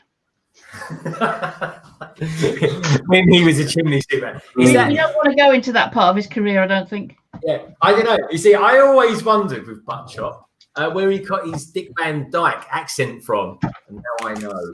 He did it whilst he was doing his Swimley Cheap training. A Swimley Cheap? Wow. Well, he was so good at it. He was so good. The way he glided up and down, it was like he was swimming.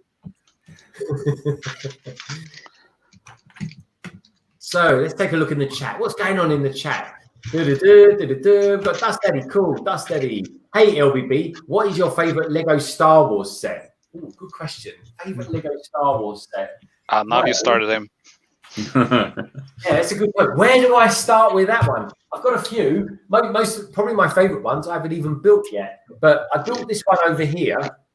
If I just make my screen just big, just for a little bit, Rise of the Brick. There we go. That big AT-AT over there. That's actually a custom creation from a chap called Razanikov. I've got no idea where he's from, and quite frankly, I'm constantly amazed that I can even remember how to pronounce his name. But anyway, that's 2,500 bricks, and it took me 2,500 streams to make it as well. But I like that. That was a good one. That's my favorite custom by sheer default because it's the only custom I've ever created. Ship-wise, spaceship-wise, I am going to say the Tantive 4, the most recent one that came out. That came with, I've got his name now, the new Princess Leia and Bail Organa came with him, that figure. That was the first time he, Bail Organa, I think that's his name. That was a pretty good one. I also quite like the First Order Star Destroyer as well. That's a pretty good one. But I've got UCS sets coming up, and we're going to be streaming this week. So Solo Brick Builder, who you boys and girls would have seen out there in the chat, me and him are going to be doing some streams this week, and of course people out there as well. You know who you are. You can join in as well. And we are going to be streaming quite late on Thursday night, practically up till midnight, because as of the 1st of May, we'll be able to buy the UCS A-Wing, and we'll be doing that, and we're going to be building it probably on the 9th of May. There's a few little scheduling things we've got to get in place there because we don't want to overlap with one or two other YouTubers. So we're working on something in the background there. But on the 9th of May will be when that's streamed, and I think I'll probably be streaming on the 8th of May as well. Kind of an almost like a bit like this one, really, a bit of a build up to the UCS one, and hopefully I'll be able to build something on that one. And you'll be pleased to know I'll probably be quite quiet on that one because I'll be busy building something. But I think we've reached a milestone at the moment where I think we need to know a little bit more about what LEGOLAMANIAC is going to be up to on the 2nd of May. So that led in really well. I hope that answered your question as well. And I'll be interested to know what your favourite Star Wars set is as well. So let me know. Throw it in the chat. The chat at the moment is going blub, blub, blub, blub, blub, like that. So I'll try and keep up, everybody. Bail Organa. Brixo says Bail Organa. Thank you, Brixo Studios. I will drop you a link in just a tick, my friend. But yeah, over to you, LEGOLAMANIAC. Do you want to tell us a little bit about what you're up to? Tell us what you're building next week. That's probably going to be, I don't know, at the moment it's probably your favourite Star Wars set, but I imagine by next, 10 days time from now, it'll probably be your worst one. But let us know what you're going to be up to. Yeah, so hello everyone. Sorry, I was just put off by a question from Buttshop. How do you hide money from LEGOLAMANIAC? You don't give me all of it. And I just wanted to show first a tiny visitor I have. There we go. She's laying on my desk. Yay. So last year, I, for some reason, decided to build the UCS Millennium Falcon in a 24-hour live stream. And I did so on May the 4th in celebration of 20 years of Star Wars and Lego. 20 years of Lego Star Wars, I mean. And it was a great success. We had a lot of fun. Finished the set within... Oh, that way I left. All right. Okay. I finished the set within... Fickle creature. Yeah. Within, well, not within, with only 15 minutes above time, so 24 hours and 15 minutes, with 23 hours of actual build time. So yeah, that was a lot of fun. And since then, people have been asking me, especially since the new Star Destroyer, when the new Star Destroyer UCS Lego set was announced, people started asking me if I'm going to do that one for a 24-hour stream. But it's just not large enough for a 24-hour stream. It's 5,000 pieces, and the UCS Millennium Falcon was 7,500 pieces. So we would have been able to do the Star Destroyer well within schedule. But since my absolute favorite Lego Star Wars Lego set is the Super Star Destroyer, the UCS Super Star Destroyer, the long and sleek one, which is more thin than the normal Star Destroyer. I sort of wanted to build that one, but that one is also too small. But I found found on Rebrickable, and that's the one you can see I have in front of you now, is the Executor Star Dreadnought custom mock by OneCase, which is 7,300 pieces of a Super Star Destroyer. So we've decided to build this in a 24-hour live stream next Saturday in a week, May the 2nd. I would have done May the 4th again if it wasn't for the fact that it was a Monday. Yeah. Although it doesn't really matter at this point since I'm home anyway. But when Nobody I planned, knows what day it is anyway now, so what difference? Yeah, exactly. But it's still better to do it on a Saturday. Possibly more people have can tune in and watch, hopefully. And with I sort of wanted to do something extra out of this one. See if we could do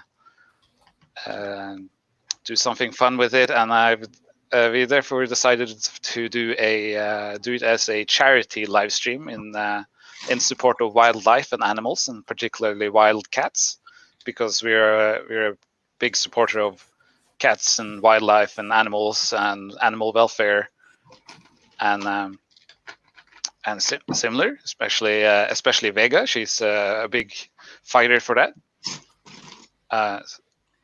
So we'll see here now. Oh, that's wrong. This is good training for you next week, Legolomaniac. You know that, don't you? Yeah, now great. Yeah. My system crashed, so I can't show anything. Well, there you go. There we go. All right. It's just a little too much for it. Yeah, so we're doing a charity live stream where all proceeds goes to animal wildlife, with particularly in support of the snow leopards and the Pallas cat through the Snow Leopard Trust and the conservation of the Pallas cat. And the snow leopard and Pallas cat are two amazing wild animals, wild cats, both basically endangered at this point, unfortunately, due to habitat destruction and illegal poaching. And so I wanted to support some of my favorite wild cat animals. These are pictures I've taken myself from a sort of combined nature reserve / zoo, but it's more of a zoo that is in the middle of a forest. So which has great, huge open areas. It's called the Ark of the North, which is a zoo that does like rehabilitation of animals and breeding programs and such to get more animals out into the wild and into other zoos that do the same thing and breed them up. And me and my wife went and go there regularly to see the Pallas cat, which is one of my absolute top favorite wild animal. And if you haven't seen the Pallas cat, they are absolutely adorable. They are the size of a house cat, but they're wild and they look so awesome. Let's see. You wouldn't want to stroke them then, because they'd probably rip your arm off, would they? There we go. It's like Vega after you've refused to feed her. Yeah, it's Vega on a bad day. Yeah, that looks like my wife when I say to her, "Oh, I've just bought this new set from Lego." What? Yeah, what? You actually say that? No, I'm quite lucky actually. There we go. Okay. My wife. Here's the snow leopard. Unfortunately, I didn't get much pictures of it because they were basically snoozing up in the hills when we went to visit. So this is the only good picture I have of snow leopards.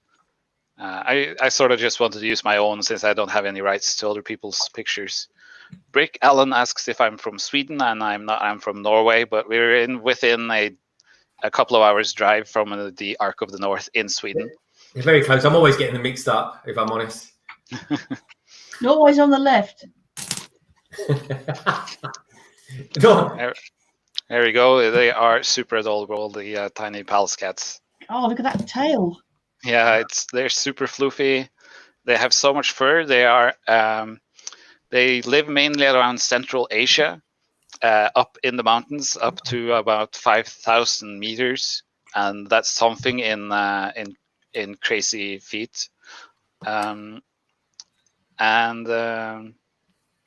they're mostly threatened by habitat destruction and illegal poaching, and the snow leopard is actually threatened a lot by herders and farmers that keep animals that kill them for retaliation for killing their livestock. Although the snow leopard doesn't really kill that much livestock as long as they're herded by under watch.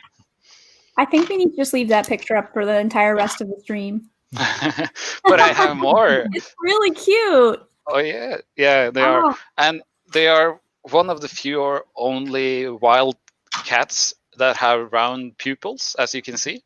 They don't have the classic cat slits. That's because they're not nocturnal animals. These thrive in the daylight, mostly because they run around on snow and ice all day, like in Siberia and such places. Let's see. Do I have more pictures I've taken of these?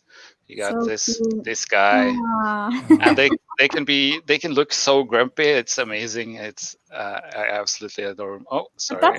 That's how my cat is too. So it just reminds me of my own cat as well. I'm like, aw. Yeah, exactly. Aww. Yeah, my Vega looks extremely grumpy when you get the correct angle on her. Yeah, exactly. My cat's name is Paris, and she looks grumpy a lot too. Nice. Here's a bunch of kittens. This is the best picture I have of the kittens because when they were outside of this hole, they were moving a lot. So I couldn't really, they were all over the place. Yeah, so we decided to do in Charity of Wildlife. We will be taking donations during the stream. And for every dollar anyone donates, they will get a ticket into a prize raffle that we will doing with a lot of giveaways and Lego stuff.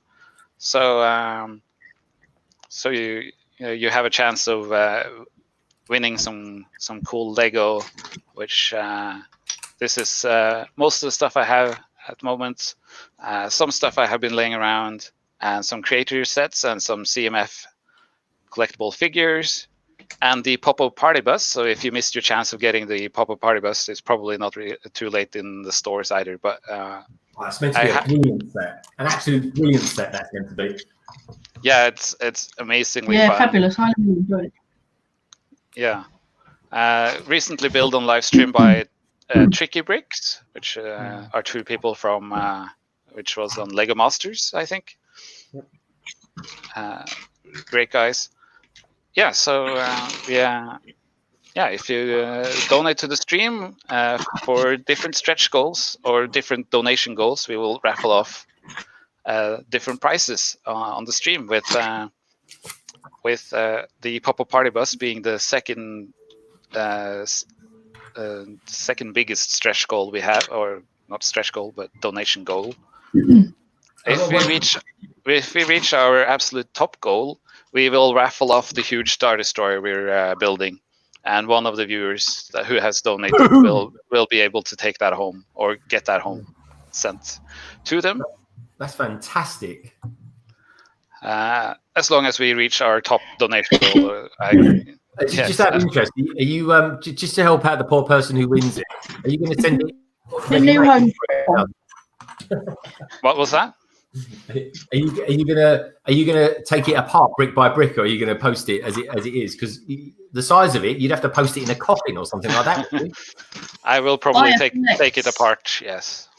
Yeah. And you better hope I sort it. We'll see. Yeah. All I can imagine is there's a lot of grey in that, folks. It looks amazing. And just out of interest.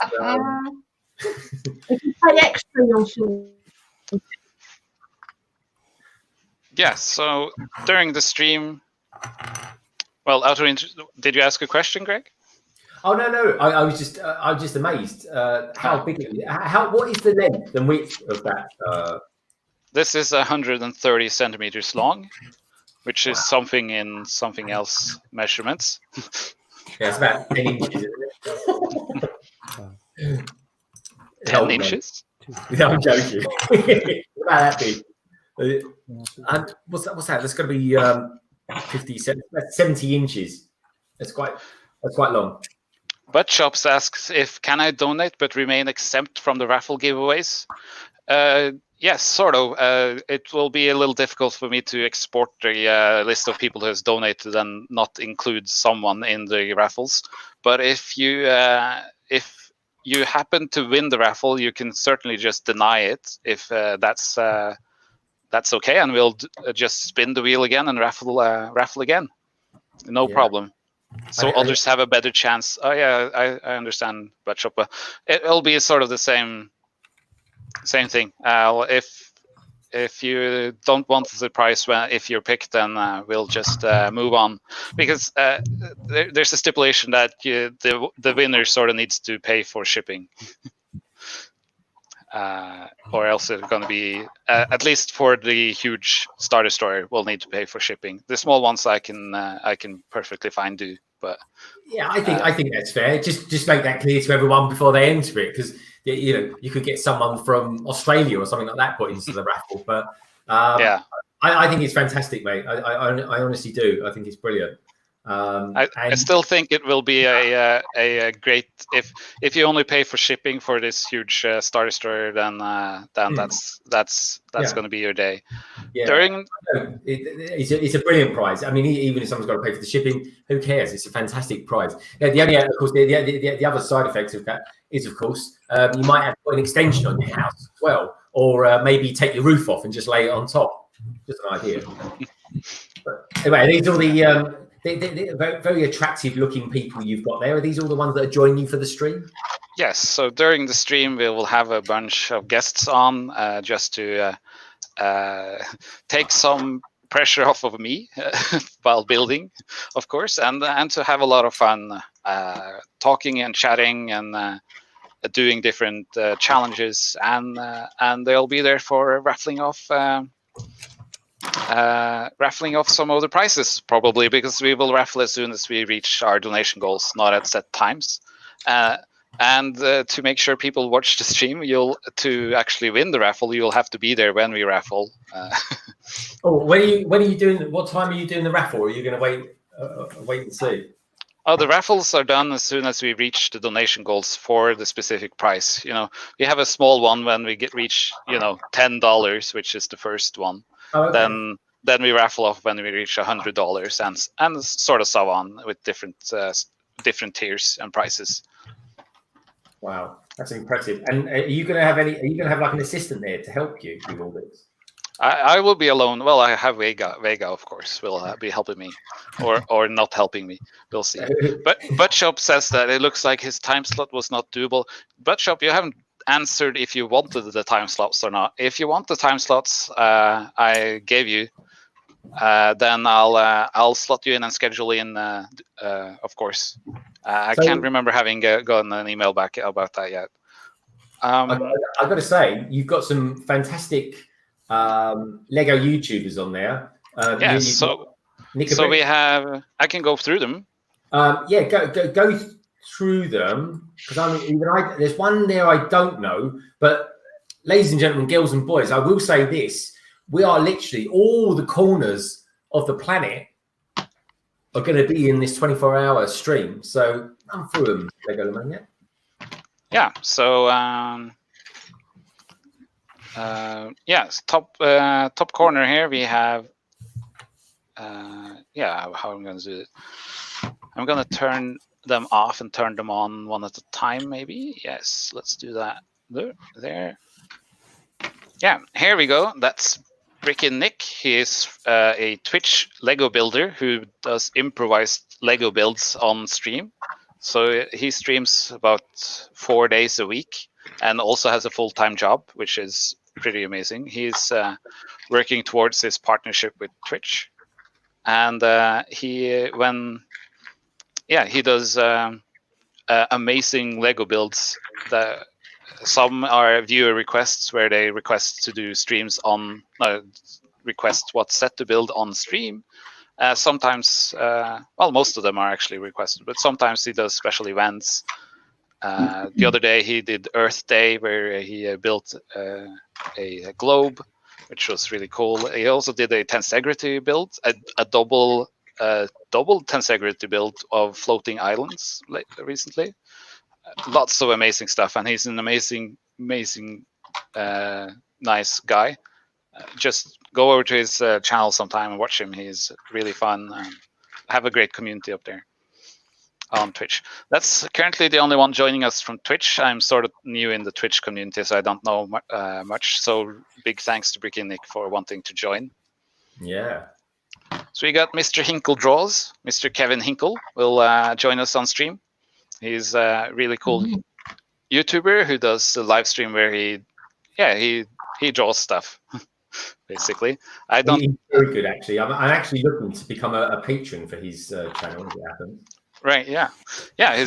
He's really cool. Lots fun to watch. I haven't watched too much of his streams yet. There's just so much of the day available for those things to watch. In episodic form, he's been telling his story of working for the Lego Group for 15 odd years, something like that, on Brick Smith's channel, and every week they do another segment of how Kevin got from being a retail manager of a Lego store in Colorado right up to being community manager for North and South America before Lego made him redundant.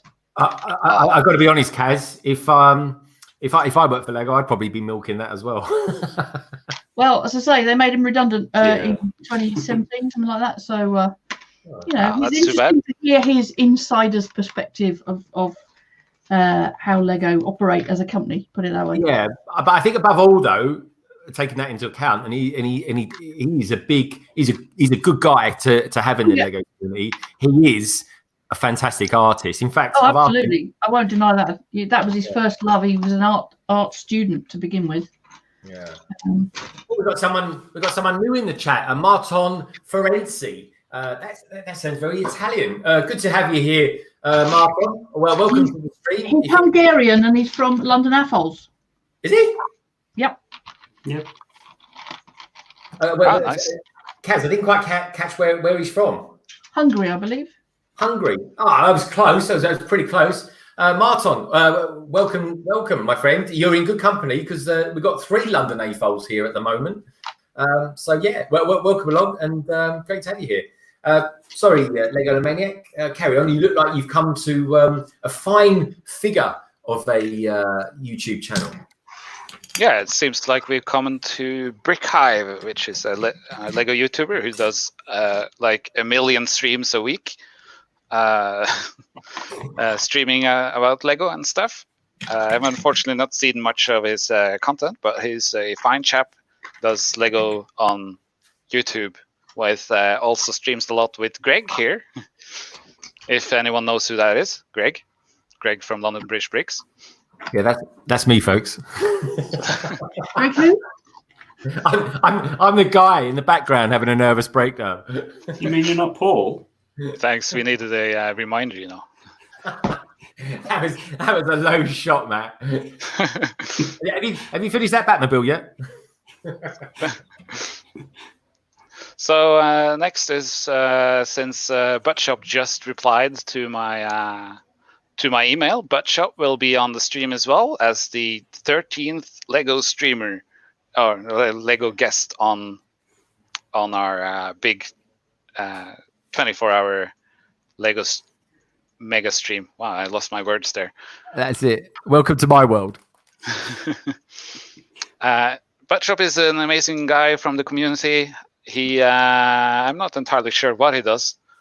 He does some stuff on YouTube, which no one should go over and see because he doesn't want anyone to see it. But he is fun to have around, and we're looking forward to have you there. But I'll have to move that into the folder over here. There we go. Cool.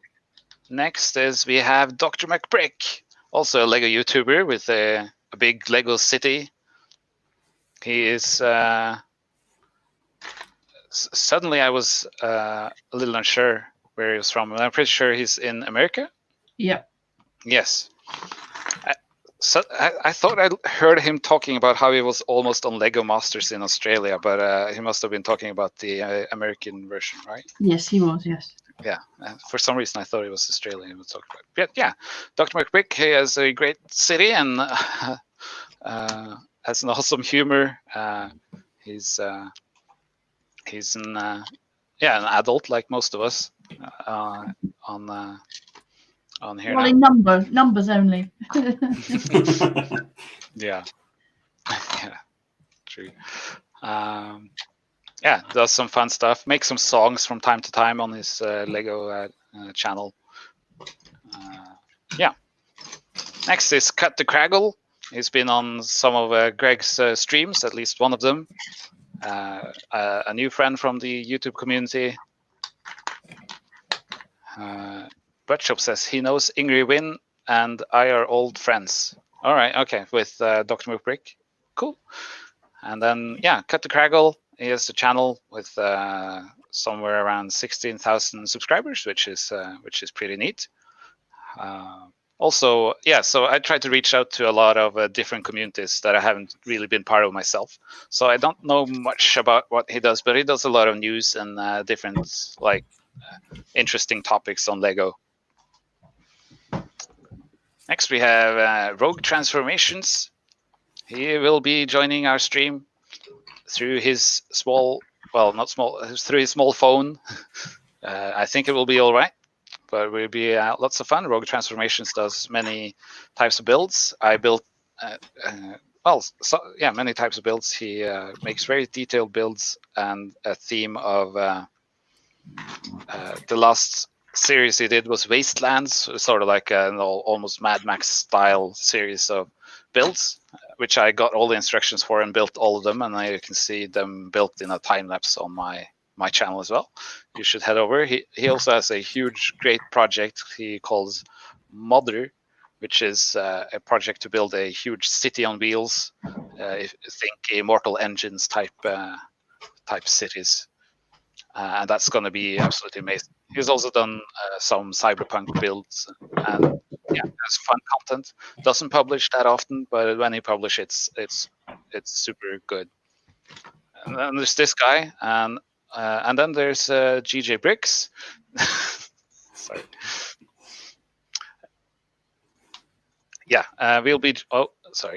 We'll be joined by London Bridge Bricks, of course, as well. Who's that? That is the guy we're watching. So that's going to be. Who's that crazy dude?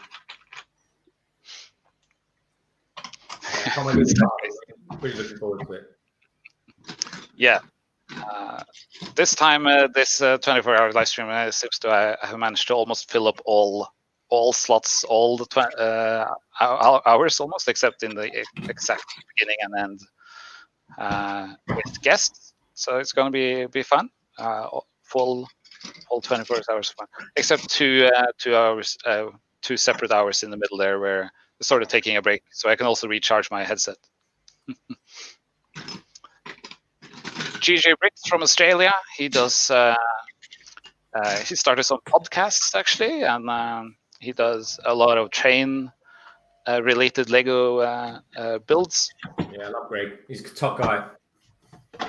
Oh, Rogue Transformation says that the MOTO update is coming in a week and a bit. Oh, that's going to be great. Looking forward to see what's going on with that project. GJ Bricks from Australia. He'll hopefully be awake at that point. And he'll be joining us at around midnight his time. What the different guests will be doing is more up to the guests themselves. So we'll see what fun they can come up with. We have Family Bricks, Matt Elder himself, which is also in our stream, will be joining us on the Super Mega stream. He does some stuff on YouTube. Yeah, he can almost tell you himself. Oh, is that my cue? Oh, I'm down. Oh, you have 30 seconds. Okay.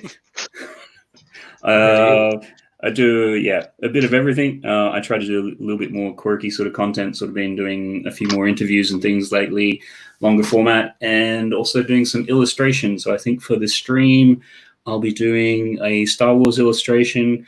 I think I've got a fair idea of what that one's going to be now. So just need to have a good think about that during the week. And I think for that one, we're going to need to confirm it. But if we get to a certain stretch goal, or it might be auctioned off the original art for that one. Cool. That's a great idea. Because I'll tell you what, everyone, Matt Elder, aka Family Bricks, is a fantastic artist. And I might, if I've got time, I might show you a video later of a picture of my Sigfig that Matt did. But I'll tell you what I'd like to do while we're here, while we've got a quick break in introducing everyone who's going to be joining your stream. I'd like to introduce someone who's very, very dear to me in more ways than one. He's a great guy. And funny enough, his anniversary of his channel is around about the same sort of time as me. He is, ladies and gentlemen, also going to be on the 24-hour stream with LEGOLAMANIAC. He is my good friend, Brandon. He is Brickhive. Welcome along, Brickhive. Hey, Brandon. G'day. How y'all doing? Yeah, I was starting to put the ocean back together while I had kind of a break in between doing stuff, and trying to figure out exactly how I'm going to go about fine-tuning this bridge. Good stuff. Great to have you here, my friend. Good to have you. Thank you. Thank you for having me. Back to you, LEGOLAMANIAC. Yeah. Cool. Yeah, we just did Matt Elder. He's gonna draw for us. That's gonna be amazing. Next is Jacob from Brick Bakery will join us for an hour. I love Jacob. He has some sort of game planned for us. It's almost like a 20 question for chat, asking questions about me. That was his idea. Maybe I shouldn't announce it if that's something he's not going to do, but he wants to do something fun. He's doing it now. Yeah. Can you give a description of yourself? Yeah. Jacob from Brick Bakery. He has a YouTube channel. He is the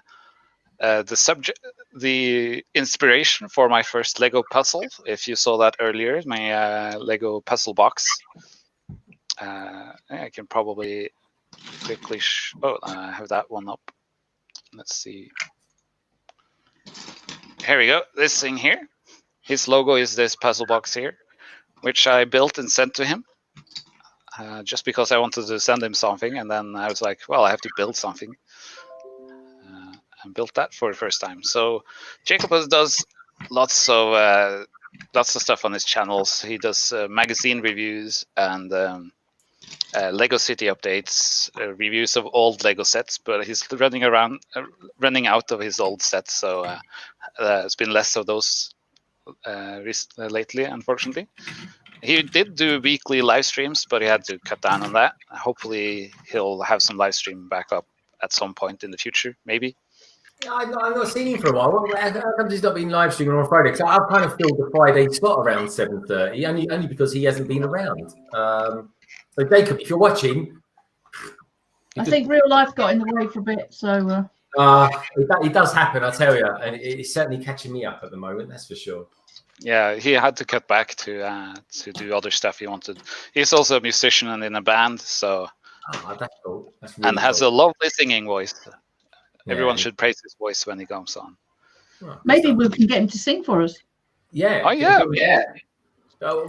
He's going to hate me now. Yeah, that would be really cool. And for last we have Cass Mockett will be joining us on stream, and I much to her despair put her on 3 slots, so she has 3 hours totally. Well, you did say that you could put me down to 2 if somebody else wants that one in the evening, but Yeah, but I just told them that it was full because you had them. if anybody wants to take the late slot, then they're more than welcome. Well, what I'll do time it if nobody else wants to. But just for clarification, what is the late slot? 10 p.m. to 11 p.m. UK time. Oh yeah, Oh, you'll be full me. That's actually right after I think when I go on, if I'm not mistaken. Like sometime right around there. Yeah. It's my time. It's I hope you all don't find a fault in my system right now. No, let's see. I'm Yeah. good. You want to make sure you get your time zones right, Legolamaniac. We've already talked about that, haven't we? No, I mean, I was just thinking maybe I could take that time slot if I'm not busy. You know what I mean? Because it might fall right after what I'm normally doing. So I'll check on that time frame, and if it works, I'll take the spot for you. Okay. Well, I'm already doing 2 hours in the morning, so yeah, that would be good. Yeah, because because Greg, she's in the same time zone as you. Yeah. All right, so yeah, that's 5 hours for me then, right? Yeah. Yeah. So I think I'm on at 5 o'clock in the evening. So usual sort of regular Saturday slot for me, and I'm on for a couple of hours. But that's where I'm going to be streaming on that Saturday. So Which time zone was you again, Brandon? Was it CST? No, yeah, I'm the Eastern time zone. Eastern time. So you have the 7 p.m. slot. Yeah, so you have the 7 p.m. slot. You're right after Matt Elder. Well, it's pretty interesting how familiar I've become with the timeline over there because of Greg. You know what I mean? Yeah. We interact with each other so much. You know, there's just like a 5 hour, time frame that I automatically just adjust for Greg, and it's helped me with other people that are overseas. So yeah, it works out good. Yeah, your slot is 7 p.m. EST. Yeah. Matt's slot is yes, that'd be midnight our time. Matt is 11 p.m. Yeah, 11 p.m. Yeah. So what would be my time for the spot that she wants to see about giving up? Your time would be 5 p.m. So there'd be like an hour gap between that time and my time. Like I'd be sandwiched in between you. Yeah, let me check on a couple things, and I can probably do it. I just start early, and then I'll either stay on if nobody else is on, or I'll just take an hour break and come back. Yeah, cool. Sure. We'll figure that out.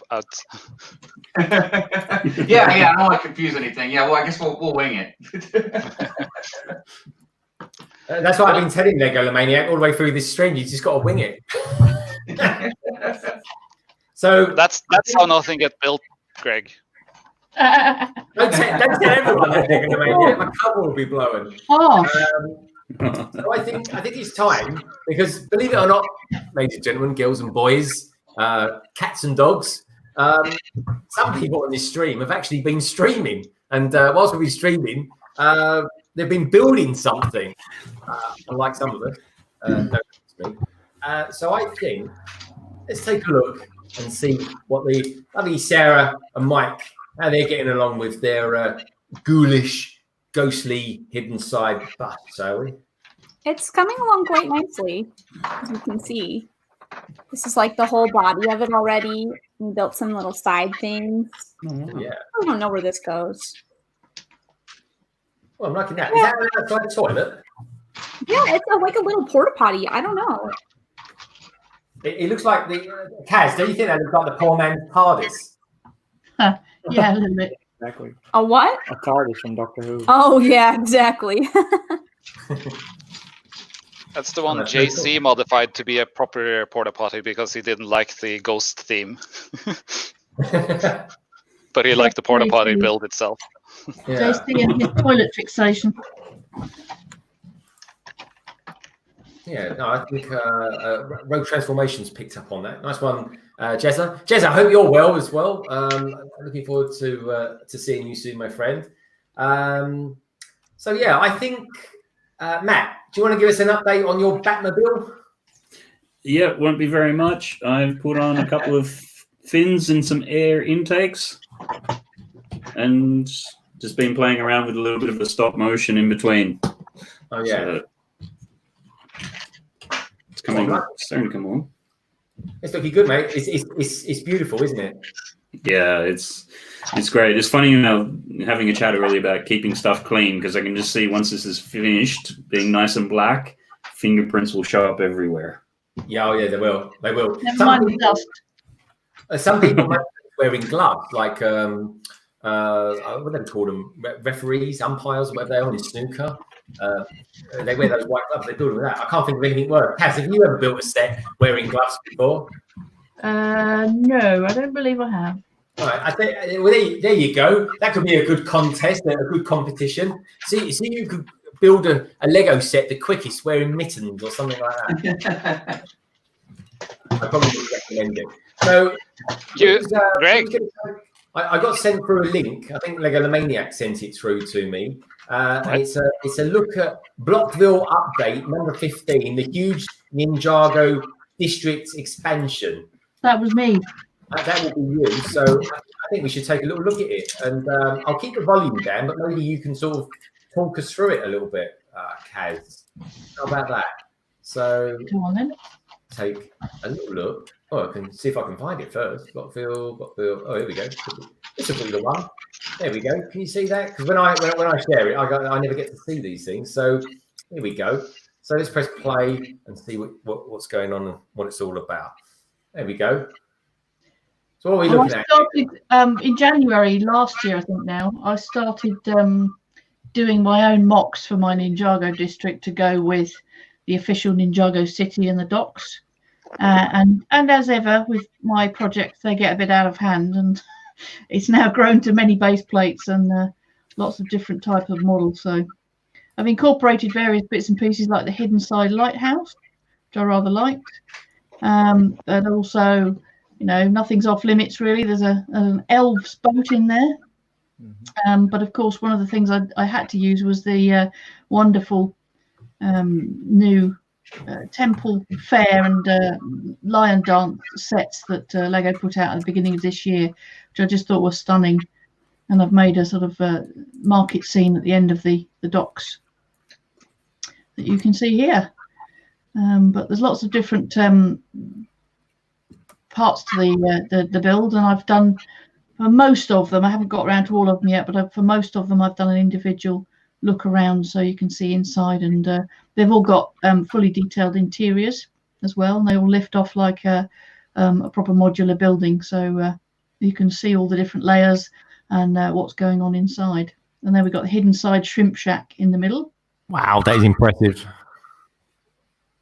Yeah, that looks awesome, man. Just then we amazing. come down to various other bits and pieces, so you can see as I say various I spot an astromech.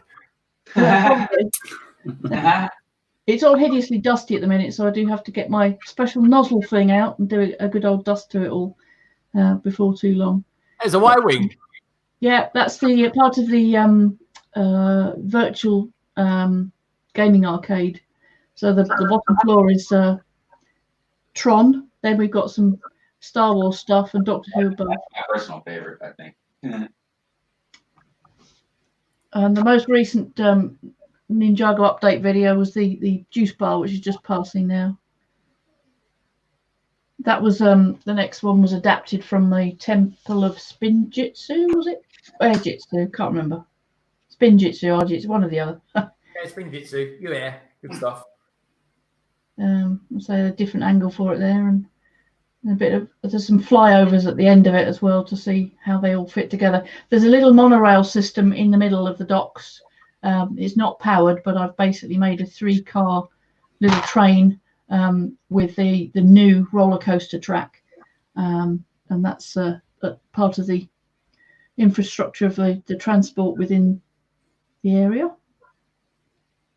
And I've also added some extra levels to the dock side, so you can just see a roof garden going past there, and there's an apartment for the gamer sitting on top of the gaming arcade.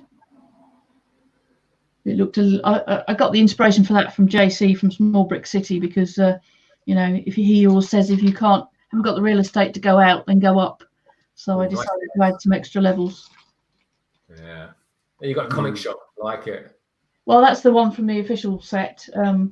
You know, I've been saving all sorts of things like the front of those train fairings, and just managed to make something out of it. This is one of my favourite bits, Benny's space bar. There's a bar and a disco in there that Benny's cousin Denny runs. I've decided, but they say all fully interior decorated, so you can see everything, all the details inside. You can hear me talking more about it on the actual video as well, so you might want to go and have another look at that later on. Yeah, that's pretty good. I think it looks amazing. I mean, how long is that taking you to collect all that? I think about 18 months to 2 years, probably. Blimey. That's cool. And how big a space are you doing that on? It's about 6 base plates long by 3.5 wide at the moment. And it's all stored on a trolley with wheels downstairs that used to be a TV trolley or something with an extra board on top. And I've run out of real estate on that particular trolley, so I'm now thinking, where can I go next? I was going to ask you, from a YouTuber's point of view, how did you keep the camera so steady whilst you were doing that? I've made a little dolly for the camera out of Lego, and I just tow it along. So it's basically a little stand on wheels. That's smart. You know, I pull it along a flat surface. I'm actually a bit. I do need to change the tyres on this dolly because they're the old. Some of the tyres have got sort of quite knobbly, and you do actually notice the juddering as you're going along with some of these shots. But I want to try and find some smoother wheels. Oh, there's all my Sigfigs gathered up for going to the local Lego store for an event, which you'll see right at the end of this pan here. There's Vega. Try some big wheels. The bigger the better. There's the local Lego store with, of course, every city needs a Lego store, doesn't it? And then there's all sorts of things like the Dragon Dance set that I've used and various other things. This is the interior sort of part of the docks that you can't see from the outside normally. So all of the things have got rears as well. And that's a mono rail, isn't it? Well, technically it's not because there's only there's 2 rails, but that's effectively what it is. Yeah. Okay. It's just made from roller coaster. Yeah, so Lego make trains, Lego make monorails, or at least they did anyway. So what is that then? Is that kind of a hybrid between the two? Well, no, it's the roller coaster track with and based on roller coaster chassis, and I've just made a little train on top of 3 of the roller coaster cars. If you use it flat, it's very easy, rather than using any hills. And it's a nice size for that as well. It's not too big. The bend radius of the curve is really tight, so you don't need loads and loads of room to turn a corner. But I've decided that it's not powered because basically I don't have a full loop. It's just from one station to another now. So, you know, you just need to see that there is a thing in there. You don't actually need it working. One of my videos attempted to make it work by pulling it along on a piece of cotton, which was rather hilarious because it didn't work most of the time. But that was worth having a watch as well. Wow, that's amazing. Oh, thank you for that. That's brilliant. And then there were 6. So yeah, God, that's amazing content. That is. And of course, anyone out there who thinks, my God, these guys on the panel, they seem to know a little bit about Lego. They seem to know what they're talking about and stuff. Everyone's channel is down in the description below. I'm not necessarily sure Brick Hives is down there, but if you want to if you just go to YouTube, tap in Brick Hive, you'll find in there. Yeah, mine's easy to find. You just type it in the search bar, it'll pop right up. You can't mistake him. And if you've ever watched our channel, if you ever watched some of our live streams, there's kind of this quirky one that I do, and Brandon does it as well, called the Transatlantic live stream. So it's pretty much what I'm doing now, but we do it together and we kind of share this Transatlantic live stream. In fact, Brick Hive, he's the next one's going to be on his channel, so watch out for that. And I think we must be nearly into double figures doing that now, Brandon. Yeah, I think we're pretty close if we're not there already. Yeah, so it's pretty cool. Like maybe about 80% of the time, it's just me and him, and you know, just kind of giving our views and details of what's going on out there in the wibbly wobbly world of Lego. But and occasionally we get guests on maybe just one or two. It's a little bit more intimate. It's not as crowded as it is today with everyone being here and everything like that. But it's pretty cool. So keep looking out for that. And of course, everyone who's in here as well. We've got Sarah, we've got Matt, we've got Blockhead, and we've got LEGOLAMANIAC and BrickHive, of course. We're all on Instagram, and most of us are on Twitter. So we check that out. And I've got Solo Brick Builders back. He's in the chat. Solo Brick Builder. He's going to be streaming with me this week. I think we've got a couple of streams coming up this week. It's a bit of a funny old week, this is, because we've got some bank holidays coming up here in the UK, and I've got some odd days off as well. So I think me and Matt are going to be doing a stream on Tuesday night, along with Solo. I think Solo's in on that as well. And if anyone out there who wants to come by, please do so. And then I think we're doing this late night Thursday night one as well, where on early hours of Friday morning, hopefully, fingers crossed, we'll be able to buy the A-Wing. And then around the 9th of May, hopefully, if we've all got them, we'll be able to put them all together. And I think Matt is going to be building some UCS set of some form. Matt, have you had a chance yet to work out which one you're building? Are you going for a Yoda, or are you going for a Darth Maul? No, I've got to sit down and actually go through the pieces and just make sure that Darth Maul ones haven't ended up in a mock somewhere. I have a funny feeling it's ended up in the middle of my Triceratops, and that's not coming out. Well, I tell you what, mate, if to use a line like that something's been used and repurposed in a Tyrannosaurus or a Triceratops, is it? Yeah, I think. I mean, is that one of your big mocks? Because I don't know if anyone out there was watching last night's stream that we did, but Matt has built an absolutely ginormous, and I mean it's ginormous, Master Wu. I mean that deserves to be in the Billund house if ever there was one. But that's humongous. So have you got a number of those big sets around? Do you usually it comes down to my kids' birthdays when we do like the centerpieces and things like that. They just want certain things. So whatever the theme is, and one of it was an Ninjago type party, and then the other one was a Jurassic Park one. So yeah, I did a Triceratops because that was my son's favorite dinosaur, and it's probably about 1.5 feet high, almost 2 feet long. Wow. 5,500 bricks. Wow. And the actual inside of it, I had to make it solid. I didn't have a great deal of time to do it. So that's where I think some of the pieces may have ended up from the Darth Maul one, because by that stage you're just scurrying around, because he had said that he wanted a dinosaur, and then it would wanted a T-Rex. So I was thinking along the lines of, the Jurassic Park one that they had, and then just be a couple of weeks before his birthday party, he's like, no, my favorite dinosaur is a Triceratops. So yeah, so that was like, are you sure? Like, okay. So that was quickly pulling pieces together, and I think there was a couple of late night runs to the Lego store to try to get pieces, which they didn't really have. So just cobbling stuff together, but it got done. So you won Dad of the Year award, then, did you? It'd be nice, but no, so like, okay, that's nice, thank you. It's pretty cool, man, and blooming impressive as well. So I tell you what, I'd like to show you guys. So there's a couple of things, people on the panel, and probably you lot out there as well in the chat. Let's face it, we're all kind of creative, aren't we?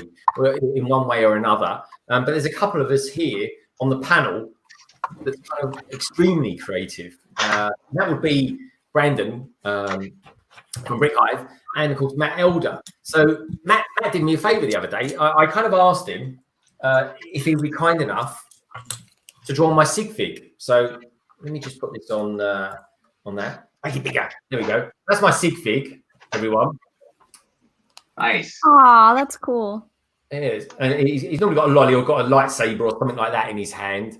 So he's a pretty good-looking guy. I like his bottoms. Yeah, you like it? The legs are quite nice. Yeah, they're quite cool, aren't they? So I wanted that headpiece, that hairpiece, with the headphones. Yeah, I enjoy listening to the old school type of headphones, where they cover your ears. Anyway, so Matt, being an artist, he said, "Yeah, I'm into drawing a few Sigfigs recently. Let me have your Sigfigs." Anyway, normally speaking, you'd ask an artist to do something, you don't hear nothing from them for like months on end. When about 24 hours later, I woke up in the morning, and you know what it's like. You're all sort of blurry-eyed first thing in the morning. You think, oh, what's going on? What time is it? All that kind of stuff. And then notoriously, you kind of reach for your phone to see what's going on in the world and social media and all that stuff. Anyway, I had a video on WhatsApp from Matt saying, I've got a video for you here. Take a look at this and tell me what you think. So, Matt, if you don't mind, I'm going to play the video of Matt drawing. It's the last minute of it, folks, and I think you'll quite enjoy this. This is Matt with drawing my Sigfig using the camera from above, and he's kind of sped it up as well. So obviously you'd be there for ages. But let me see if I can just share that screen, and we will take a look. And you tell me. Here we go. So if I make this, I'll try and make this full screen if I can. Here we go. Oh no, like that. Let's make that a little bit bigger. Oh, it won't play now. Oh, it's a bug. I'll come back to that in just a tick. And it worked so well yesterday. It really did. But let me try that again with WhatsApp. WhatsApp. So during the big mega stream, we'll have two guests joining us who will be drawing for us actually. And that is Kevin Hinkle and Matt Elder. Kevin will be taking suggestions from the chat on what to draw, and he'll draw a small drawing of it. And after that, we'll raffle that off to one of our donators who has donated some donated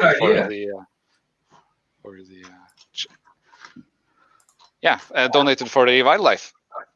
And Matt Elder is also gonna draw for us, and we're gonna raffle that off after his hour is up as well. After he's done with the drawing, so which is gonna be amazing. So just I was only going to say, if you want to get a flavour of Matt's skills, well, this is it really, I suppose. This is Matt drawing the Sigfig, and this is kind of like the last. I think this is like the last minute of it. So here we go, folks. This is a real artist doing his thing, and what he's drawing is he's drawing my Sigfig holding up a phone, because it's the kind of the London Calling thing, and you've got the London Bridge logo in the background there, kind of acting as the phone. Now, for the young teenagers, they're wondering why there's a wire on the phone. That was at some point that swirly wire. It was connected to the wall, and you couldn't move your phone around much longer than like a meter or two. And it had to be connected to your house, sort of like a charging cable, but you could never remove it. You know what? That's probably, and there you have it, folks. That's probably the best analogy you could ever put to that, because it was like it was constantly charged. I tell you one thing, it never ran out of power, that's for sure. And there we have it. Look, have you inked that? That's ink. That's been inked. Oh my god. Yeah, that's the inked one. So yeah, did that last night while we were on the stream. Quickly jumped on and finished it. So yep, that was that one. So eventually, once I get the actual coloring and everything done, I'll much the same pull all that stuff together and have like a little time lapse quick video on my website as well. Sorry, YouTube channel. That's so good, man. That's some solid line work right there, man. Cheers. Do you know what? Brandon, Doc came up with a really good idea. He recommended I could put that on a t-shirt. Put what on a t-shirt? Put that Sigfig picture. Oh, for sure, man. Dude, you could have that as a die cut sticker, a t-shirt. You know, there's all kinds of stuff you could do with it. You know, it's funny because of my whole dilemma trying to draw minifigures. It's a skill, man. I tell you, it's a skill. I tell you what, Matt, do send me a scan of it in black and white.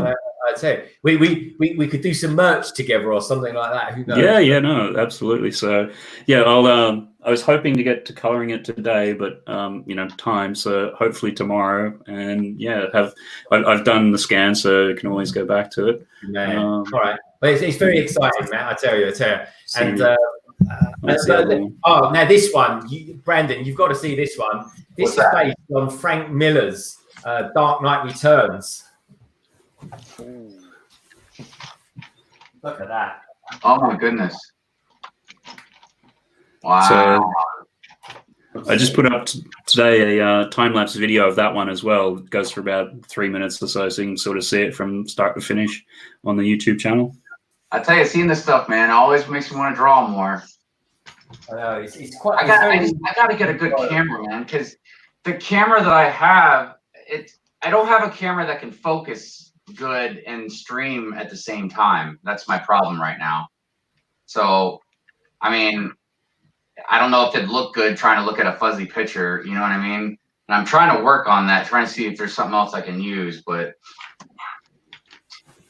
yeah, that's awesome though, man. And Frank Miller, Dark Knight Returns, that's one of the greats. Absolutely. I'm trying to see. Oh, I've actually got the comic. Oh, I say the comic, the graphic novel, as we call it in the comic world. And I think I have the picture where it comes from. Let's take a look. Here we go. So yeah, here we go, folks. So this is Matt's picture, obviously. So that's Matt's picture, and this is the original picture that it's based off, which is that one. Yep. Great. Yeah. Oh, nice. From that into that. So that was the idea, to try to legalize that. Yeah, you did a very good job. That's tough, man. That's not easy trying to legalize that, especially if you're trying to make it seem like it's from Frank Miller's artwork. You know what I mean? Frank Miller is a notoriously great artist, but he's certainly got his own style. But there you go. That's how he sort of viewed Superman. Yeah, but you did a tremendous job. Yeah, you really captured that look. Excellent, thank you. Mm-hmm. Thank you.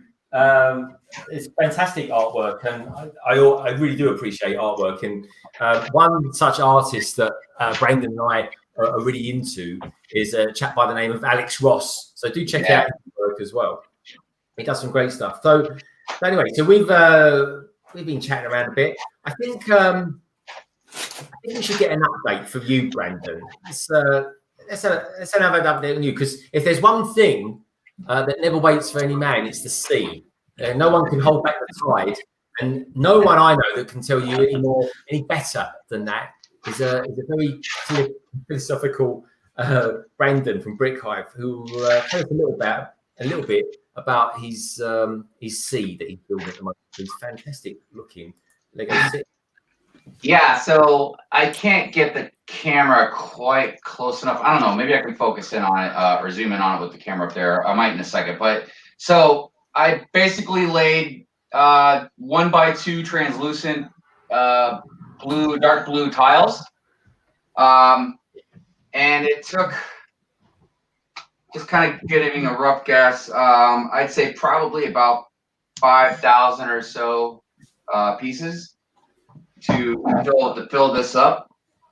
And before I did that, I saw on Brick Vaults, one of their videos on their city and their beach, they used a technique where they had like white, and then it'd go to like light gray, dark gray, and then black to represent the sand, going deeper into the water.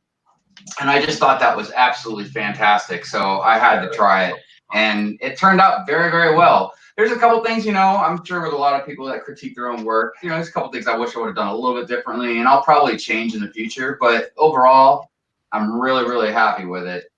And now, like I said, I'm trying to get ready to work on this bridge, this train bridge that goes over the water.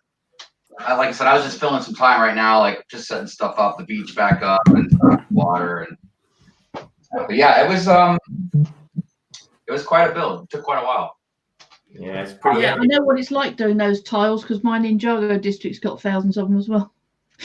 And the thing that's rough is, I mean, I'm a type 2 diabetic, and I've got, you know, kind of bad neuropathy in my hands. So I kind of lose a little bit of dexterity sometimes, and messing with the tiny pieces, especially the flat tiles like that, it just can be, I guess, frustrating sometimes. Sure. So when you're trying to lay like, you know, 5,000 of them, it's definitely a job. But I'm so happy. I love it. I mean, it's great. It looks really good, mate. And if anyone's seen Brick High's most recent video, you'll see what he's done on the sea. I got to admit, mate, I think you did a really nice video there of that sea. It does look really, really good. And I love the coloration difference, like where it's darker out on the outer rim, and then it gets lighter and lighter as it comes in.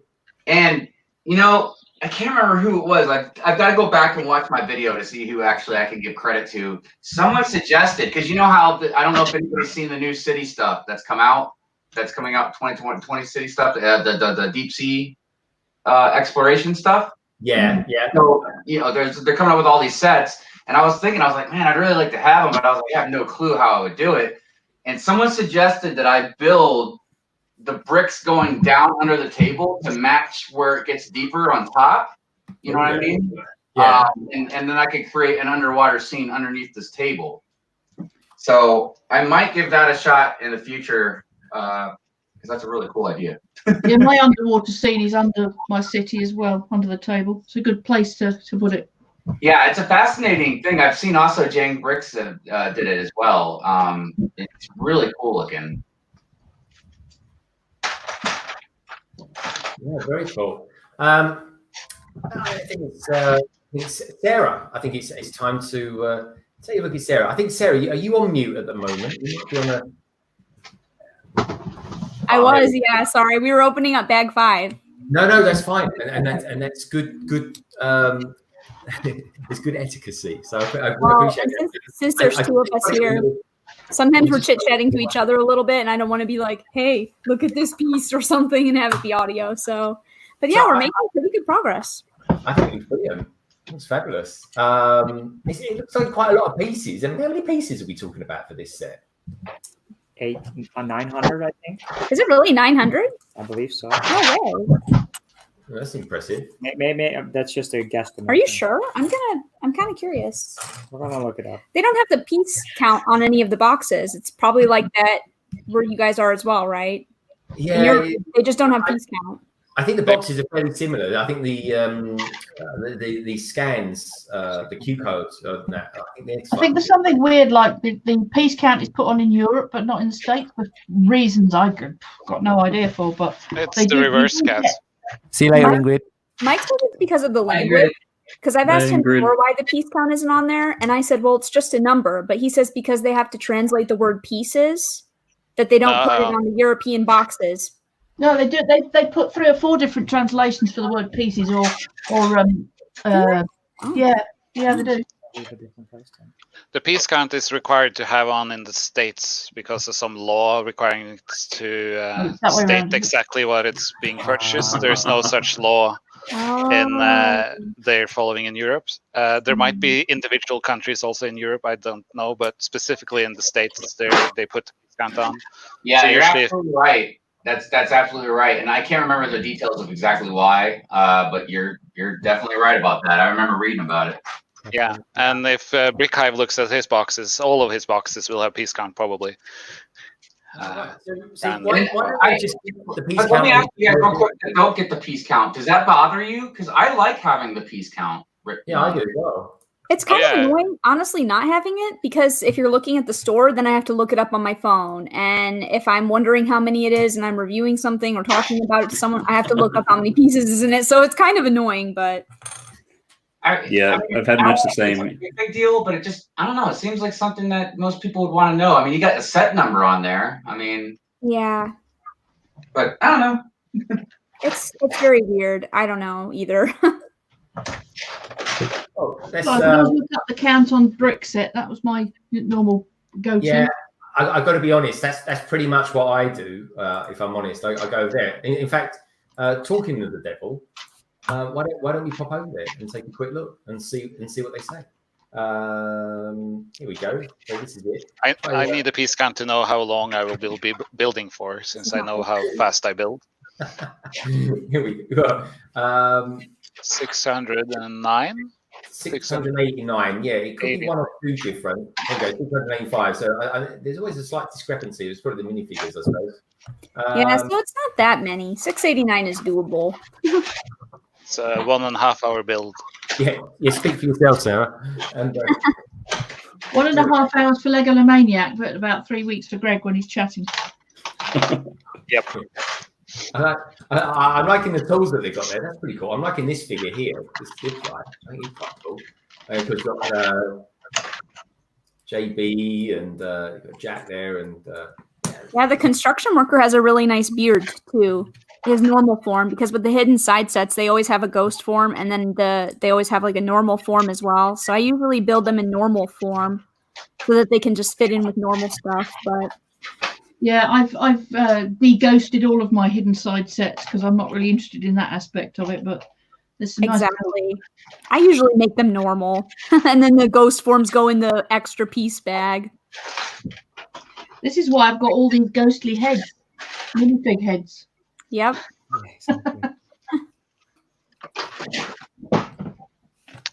I think that's pretty cool. Let's have a look and see if we've got any other pictures there. I mean, this is one of those strange ones. This is kind of where it's augmenting. You've got some crazy toilet.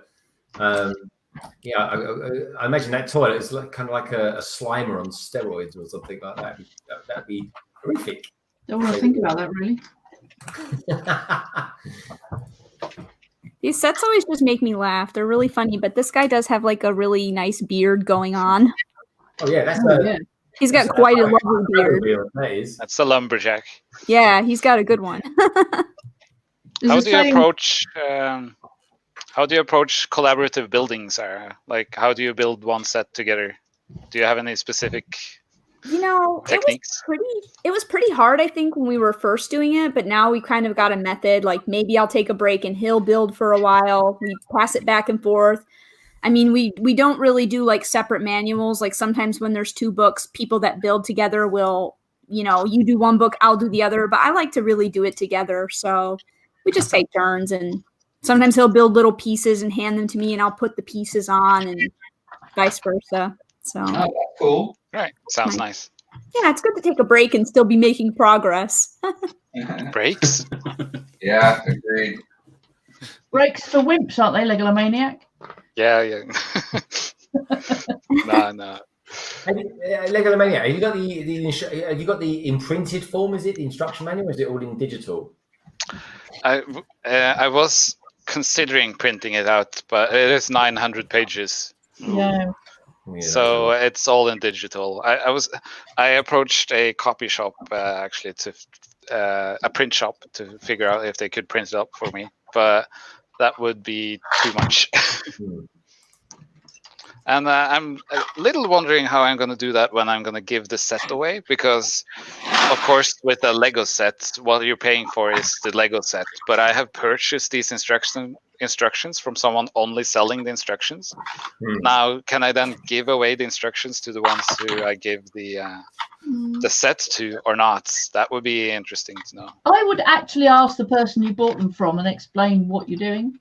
Yeah, I was considering doing that. As a one-off, they might say, yeah, fine. Yeah. I mean, the other issue you could have with it is technically if you gave them the instructions and then destroyed your copies of it, then you're still only passing along that one set. But yeah. Possibly, but it might not be the instructions I have purchased. I might have purchased a license to use them, which is non-transferable license to use instructions, Depends on the specific deals and rules of all of that. But of course, I don't want to I don't want to be a complete ass and just give away something that really shouldn't. So yeah, I'll probably take your advice, Cass. I should ask him. I wonder if anybody's actually built it that he knows of. Might be quite interested to see it when you've done it. There is a bunch of people who's built it, and it seems to be fairly well known on like Eurobricks forums and such. Right. Lots of rich AFOLs out there then. Yeah.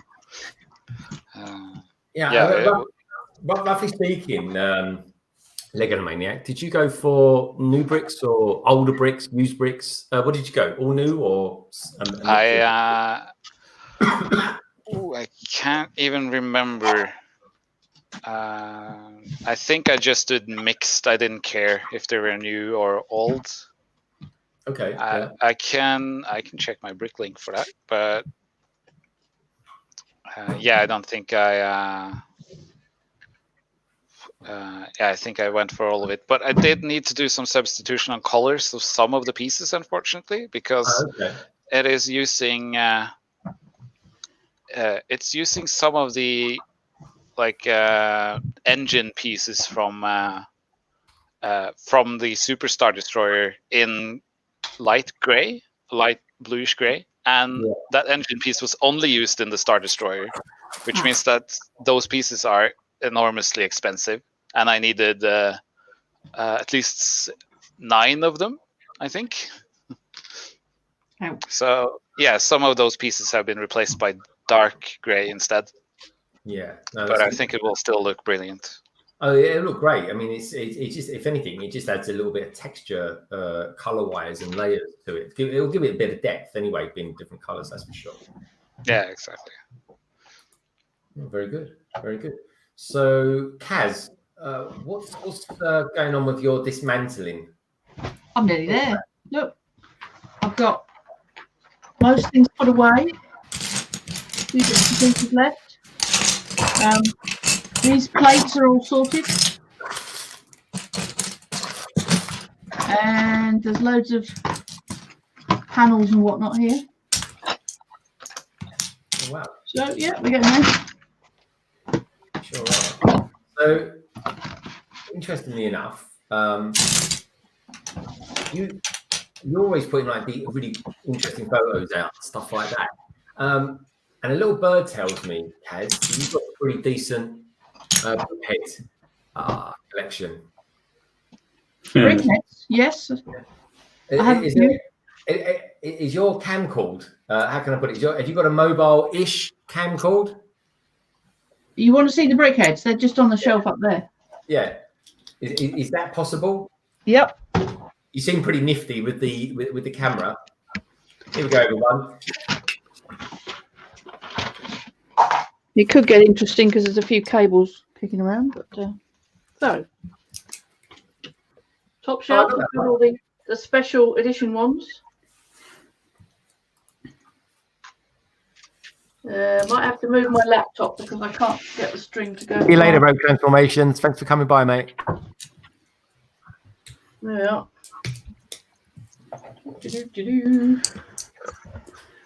Bit wobbly.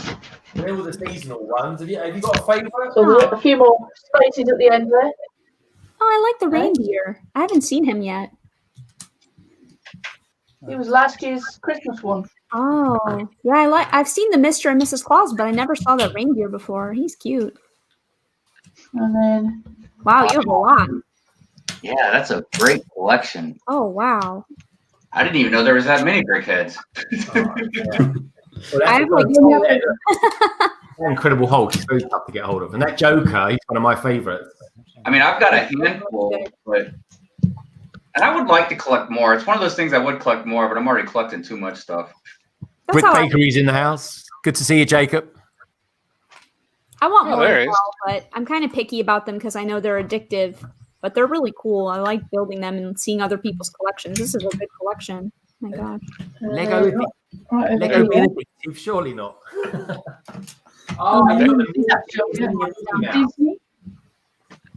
These are some there is. Yeah, I was going to ask if these were custom because I see this pumpkin head guy and I was like, that does not look like anything I've seen. That was what I found online, the instructions for that. But these 4 are the characters from Red Dwarf. I like this vampire. We've got, well, no, he's a cat actually with fangs. Cat. So we've got Rimmer, Lister, Crichton, and the cat. This is Marvin the Paranoid Android from Hitchhiker's Guide. The BBC series, of course. Yes, yes. This is me and my other half. Yeah, I was going to ask if that was you. That's super cute. And then we've got a few odds and ends here. And then we've got the start of my habitats. Oh, wow. Those are really good, Kaz. I mean, Aww. Those are amazing. So much I talent there. don't collect all of the CMF characters, just the ones I like from any particular series. And I thought, well, it's a really nice way to display them. Yeah, Just really make nice. A custom habitat and some new ones here since you last saw them. Griff. Oh, look at the panda. I like your Spider-Man one. I think he's pretty cool. And that panda one that Sarah just said, that's fantastic. I That's finished so Spider-Man yesterday. There we go. Wow. Where do you get the ideas for them from? Well, the basic design of the habitat is from, I first saw it from Rambling Brick in Australia, but apparently it originated somewhere in Singapore. There's the Easter Bunny pinching carrots off an allotment. And I can show you the basic design is, if I can get it out with one hand, it's in a drawer. So the basic design starts on an 8x8 plate. Yeah. And 4 bricks high, and then you have one, so that hangs over on the left hand side, and then straight up for the next 4 bricks, and the other side is the other way round. And if you build them like that, then they interlock together, as you can see here, for display, and they'll stack properly. And the other thing is there's a couple of plates on each corner to see that they aid the stacking as well, for the next plate underneath. But of course, that's the basic structure, and then you can mess about doing all sorts of things. So this one, Cactus Girl, for instance, is pretty much basic bricks, whereas something like that one has got a lot more bricks with studs on the side, and there's some hinges going on to make a curved wall and that sort of thing. So, I like that you gave Balthazar a habitat as well. which one? The little vampire from Lego Movie 2. Oh yes, where's he gone? Yeah, I think that's cool. Not a lot of people build for him, but that's neat. He's got a little. That's built from the set that he came in, so bits from that. That makes sense. And I'm doing ones for various classic Lego themes. So this one will be M-Tron. What's this guy with the flowers? Pardon? The guy with the flowers in the. He's the graduate. He's just graduated from one of the posh universities. Oh yeah, from a university. That's cute. Got his little graduation certificate. And then I got a troll set a few weeks ago, and I thought, what the hell am I going to do with the troll set? So I quite like the figures, but the actual figures themselves, they're not going in my city. Yeah. That's basically, I've just sort of recreated parts of the set they came in, and made a habitat for them. And of course, there's Disco Kitty in her lovely scarf. I love that one, and her face is even like muraled in the wall. That's really cool. I do like that. We have it.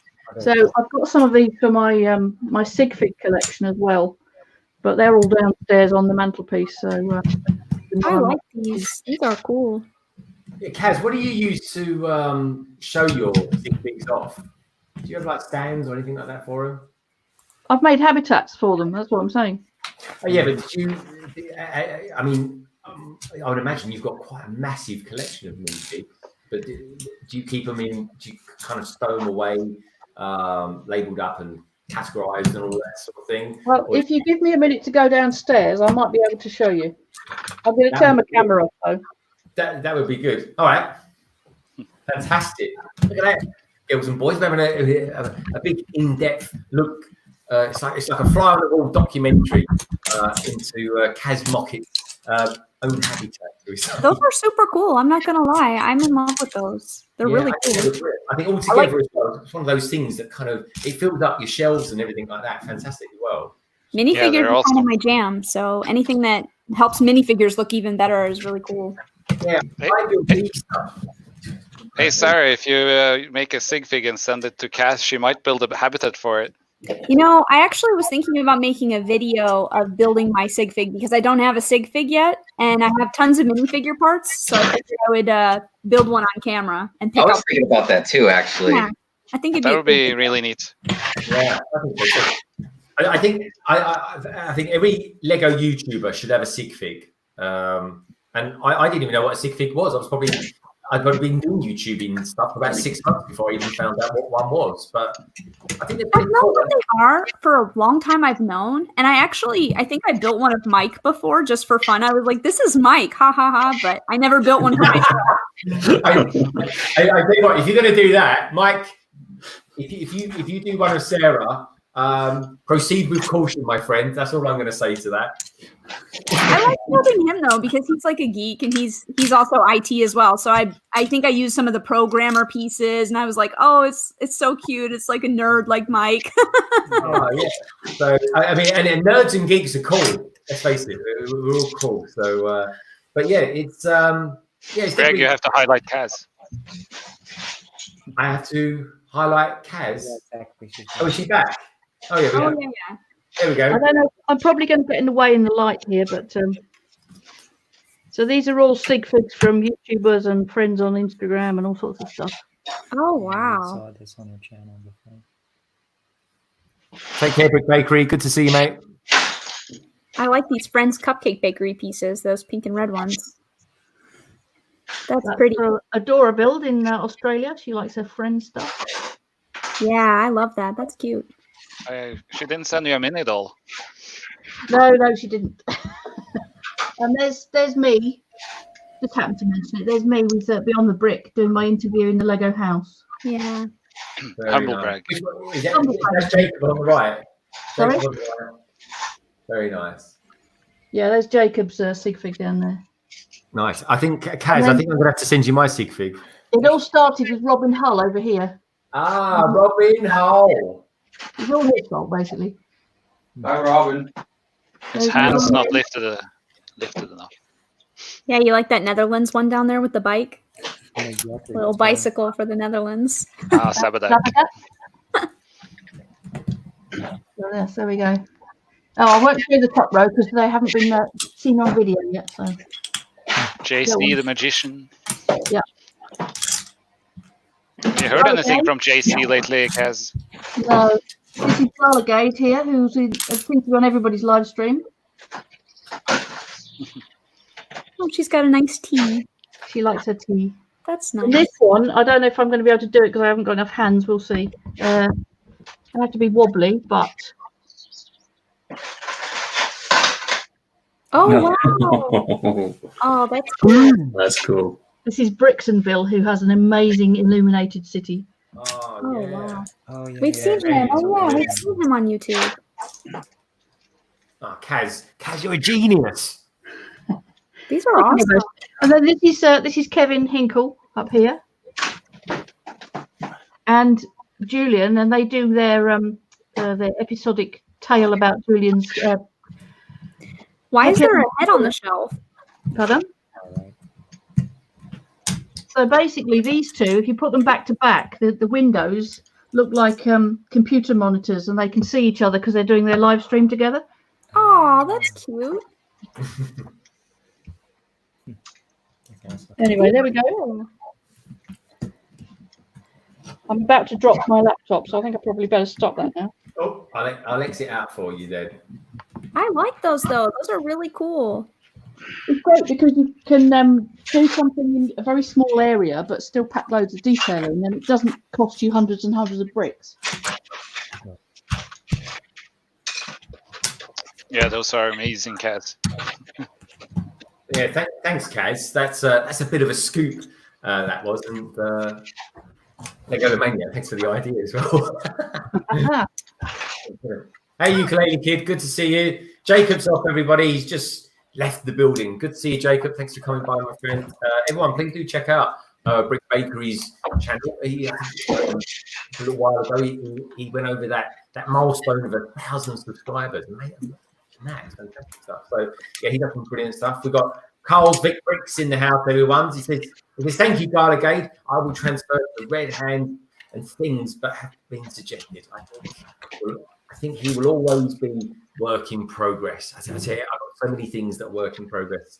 Carl's Vic Bricks. It's good to see you. Robin Hull, of course, you were just on there as well. Good to see you, mate. And I'm looking forward to when all this lockdown is allowed out of our houses again. I'm looking forward to seeing you again, my friend. I saw your message earlier on. Thank you for that.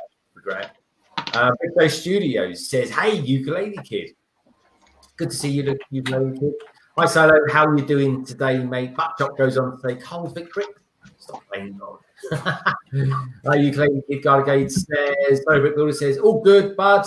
How are you, ukulele kid?" And we've also got the Lego Torg in the house, everyone. Hello, mate. How you doing? Good to see you. So I've got a question. So I was buying some shirts today, some T-shirts. Well, my wife was anyway for my birthday. That's coming up in a couple of weeks. But every time I do a stream, I always notice, Kaz, that you're always doing something. You're always wearing quite a funky T-shirt. Oh, where'd you get your ones from? This one was from displaying at the Shildon Brick Show. Oh, okay, where's that? Is that somewhere up north? I don't know. Yes. I'm not really... Shildon, County Durham. Oh, that's a long way up north, that, isn't it? That's... The frozen north, as I like to call it. Yeah, I was going to say. Oh, yeah. That's well, my other half lives up there, so it's kind of a reason to go as much as anything. So. Oh, right. Oh, good stuff. Oh, brilliant stuff. Was that the one RDF was that? Yes. Yes, he was. All right. Oh, that's very They're cool. run by my mates in the Brick Alley lug, which is the lug for the northeast of England. Oh, that is a big lug. I'm always seeing stuff about them on. What was that, Sarah? It's a doggy again, but I'm gonna start working on the Year of the Dog, and I just was interested to see that this is actually from 2018, so this is pretty old. Yeah, there's a couple of years. Been sitting back there for a while.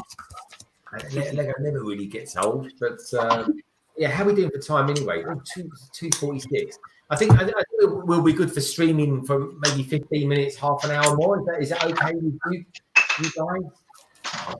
Yeah, that's cool. I hear Pete's calling my name soon, but yeah, that'll be fine. I tell you, we'll go for no more than half an hour, Kaz. I promise you. I took a leaf out of your book, Kaz. I had a funny feeling you might be having pizza tonight, and I had pizza for lunch today just to make sure that I didn't eat a big enough. I want to try and go for a walk later on tonight as well, get some exercise, get out of the house. But yeah, no, it's really cool. I'm interested to know what's everyone building at the moment. You guys out in the chat, come on, there's loads of you out there at the moment. There's about 25 of you watching. What are you building at the moment? What themes are you into? And what do you think of the new Ninjago sets? I think, Kat, I'll try and find these new Ninjago sets because I remember looking at them earlier on, and I thought they looked pretty good. Now I'm into mechs. You're not, but you're very much into your Ninjago still, aren't you? Yeah. I'm thinking about making a dock for the yellow submarine for Ninjago City. Oh, you got the yellow submarine. It was previously in my city as a static kind of ride at the fair, where you could get in, and it's a simulator ride. But I decided actually it would probably work very well nicely as just being docked at one of the Ninjago dock areas. So that's what I think I'm going to do now. Sarah woke up from her nap. Hi.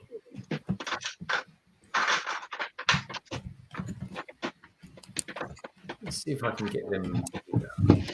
71120.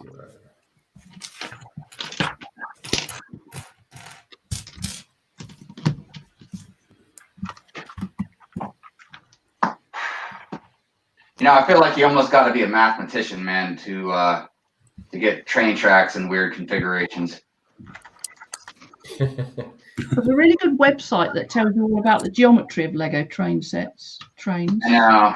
I've seen some really good stuff out there. I'm just so bad at math, and yeah, because you got to have like the right incline, and yeah, I feel like I'm gonna be all right with support, like with weight, because so far I've only put maybe 20% into this, and it already feels very sturdy. So I think the weight would be okay. It's just a matter of like incline, the turns. That was something else I kind of learned when I started laying down the train tracks in a city is you got to have your turns just right. And when it's in a city, it means you might have to move some stuff. Yeah, the trains have to come first, don't they? Yeah. Brandon, am I right? You haven't built your train yet, have you? You're kind of waiting for the big day when the track's done. Yeah. That's I wanted to save it until, which is gonna be crazy because it's gonna be everybody's gonna see the test run live. So if it falls, I mean it'll be all pressure, Brandon, pressure. Like I said, it'll be all in good fun. And I don't know. I guess I think I'll be fine though. So far, I think I'm going to be good on this. This is the one I thought would be the most difficult. The other two bridges I shouldn't have a problem with. It's going to be a lot of technique. And yeah, then I got to lay down a few extra tracks that are behind the building, and that's it. I mean, in the future, I'll put a lot more detail into the what's the little hill called again that the train track's on? You know what I'm talking about? How it's like it goes along with the track. Incline. Well, there's a name for it. I can't remember. Is Chop in the chat still here? I remember he's the one that told me the name of it. Yeah, we were talking about it, I don't know, a couple months ago on I think Hoosier's chat. Brandon, describe it again for Buck. All right, so like just going along with the train track, it's like it sits on a mound. You know what I mean? Ballast. Yes, that's it. Thank you. That's it. That's what it was called. So yeah, eventually I'll put one of those in. I mean, there's a billion and one things to do with the whole city in general. I mean, eventually I want to put lights in it. I've really been thinking about expanding the forest more and taking out a few buildings just because I'm really into the nature part of Lego right now. I mean, I love the buildings. Eventually I'd like to have some skyscrapers or something, but I'm really into the trees and especially like palm trees and rocks and Yeah, man, pretty cool game. Yeah. I'm sorry, I've got to look at this. This is a set that I've kind of wondered about buying before. I've never bitten the bullet and gone out and bought it. It's fairly expensive these days, but it's not silly money, mind. And that is the Beatles classic, the Yellow Submarine. That's a little bit. Guys, tell us a little bit about the Yellow Submarine. Show us that. It was a Lego Ideas set, I believe. One of the early ones. Oh yeah, that is, isn't it? I remember seeing that now in the 10-year anniversary for the ISS. John, Paul, George, and Ringo inside. Nice. Is it a good set to build? Would you recommend it? It was quite a long time ago when I built it. I don't remember anything specific about it being good or bad, but one thing I was quite amused by was using sausages for the railings around the top here. Oh, yeah, that's clever. That's genius. Very fitting. But there's a cloud thing it sits on as well. I can't remember where I put that now. Oh yeah, it wasn't something I was going to reuse for this particular build, but. Solo Brick Builder saying, he says the Yellow Submarine is an awesome set. Yeah, it does look really good, I have to say. There's actually a set. There's a classic. I think it's a Lego Idea set as well, I believe, and that's the Caterham. And I know someone in the chat. I mean, God knows what this is supposed to be. Earth is that? I don't know, but it comes with it. Oh wow! What? That is an excellent. That's a print, right? I think they must have been on some of the LSD or something while they were doing that. God knows. Wow. So that is technically a minifigure. Yeah. Looks like Hey, there's a cat there. Yes. Looks like a mad potato. She woke up from her nap. This is Paris. Hi, Paris. Bonjour, Paris. Hello. I move my microphone. You guys can see her a little bit better. Oh, she's striped. Yeah. Yes, they're from Bangalore. You woke up from your nap, huh? Oh, very cute. How old's Paris? How old? Yeah. She's 15. Wow. Yeah, I'm really actually super picky about her food and her fitness, so I want her to live for like 30 years old. Yeah, my cat's like, I don't know, 16 or 17. I'd have to ask my wife. See, and that makes me feel good. Whenever I hear people, at first I was really worried, and whenever I hear about people's cats and their ages, I'm always like, all right, it's okay. Yeah, She'll we're pretty live sure for a she's while going to more. outlive everybody. Yeah. God, that's lovely. Where's Vega, Legolomaniac? Is Vega around? She watching my wife play solitaire on the computer, actually. Whatever keeps you entertained, cat.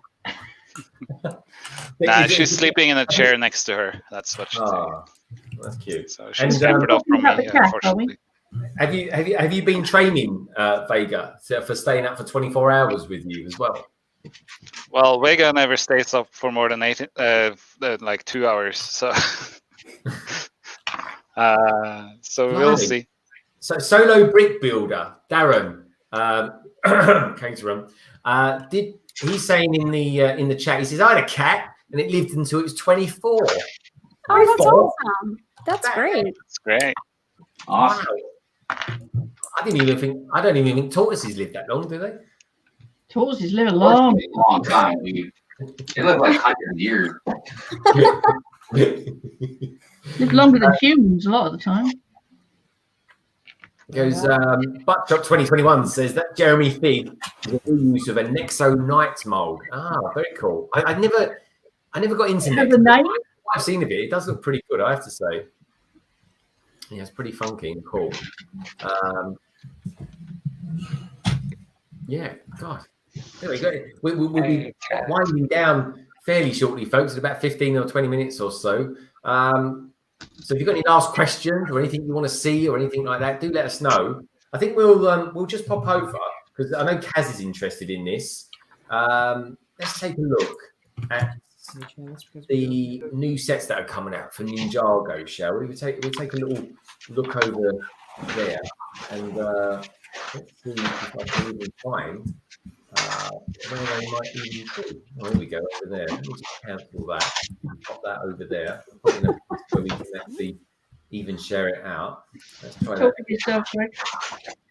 I am, sorry. I'm kind of trying to keep it going. But here we go. So you guys should be able to see that now. Let's just pop you over onto the full screen. There we go.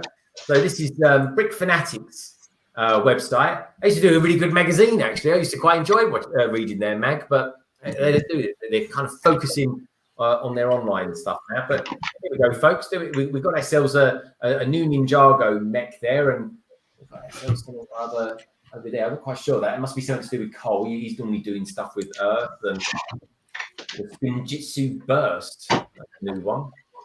And now, what do you think of this, Kaz? We've got ourselves another ship. So we've got a pirate ship. We've got 2 pirate ships, and now we've got this this new Destiny's Bounty set. It's not too bad, I guess, but I have the Destiny's Bounty from Lego Movie 2, which I'm supposed to be building soon. Brilliant. I tell you and what. one of the reasons that I was taking this temple down was basically up there is now an empty shelf, which it means I might be able to put the Destiny's Bounty on it. So. Oh, nice. They look pretty good. I'm liking that. I've got to say, though, I do like the artwork. The artwork on this looks much more adult than what it normally goes for. Yeah, it's kind of a little bit more grown up. It's strange. But anyway, I'm liking the look of that mech immensely. So what do you guys out there in the chat? What do you think about them? Anyway, I think they look pretty cool. It's interesting with some of that artwork that for some of them, if you took the Ninjago logo and the Lego logo off, it wouldn't really look like it's Lego from a distance. No, I don't think it does. That new stuff, I really don't think it does, to be honest, Matt. Blockhead, Kaz, in the pipeline of stuff that I need to build, I've got a Destiny bounty as well. Oh. So maybe one day we should do a themed stream or something like that. But and I'd actually build something on that one. But I've got to ask: did you get it on the Argos deal that came out? Yeah, £49. Yeah, it was amazing. I don't know if you got it, Matt, but anyway, Argos, who's kind of like it's a catalogue effectively. We buy loads of stuff, and they do a pretty decent catalogue of Lego themes and stuff like that. Anyway, Destiny's bounty for a very short period of time, anyway, was like minutes, wasn't it? By the time people found out. Well, yeah, I mean, everyone found out about it, and boom, loads of people bought it, and I bought it. I definitely got it, and I got to say, for £50, I think it's probably the best budget set I've ever bought for £50. Yeah. Well, I've been dithering about it for ages because I've kept thinking I've got nowhere to put it. Why should I buy it? And at £50, it was like, sod where I'm going to put it. I'm going to buy it anyway.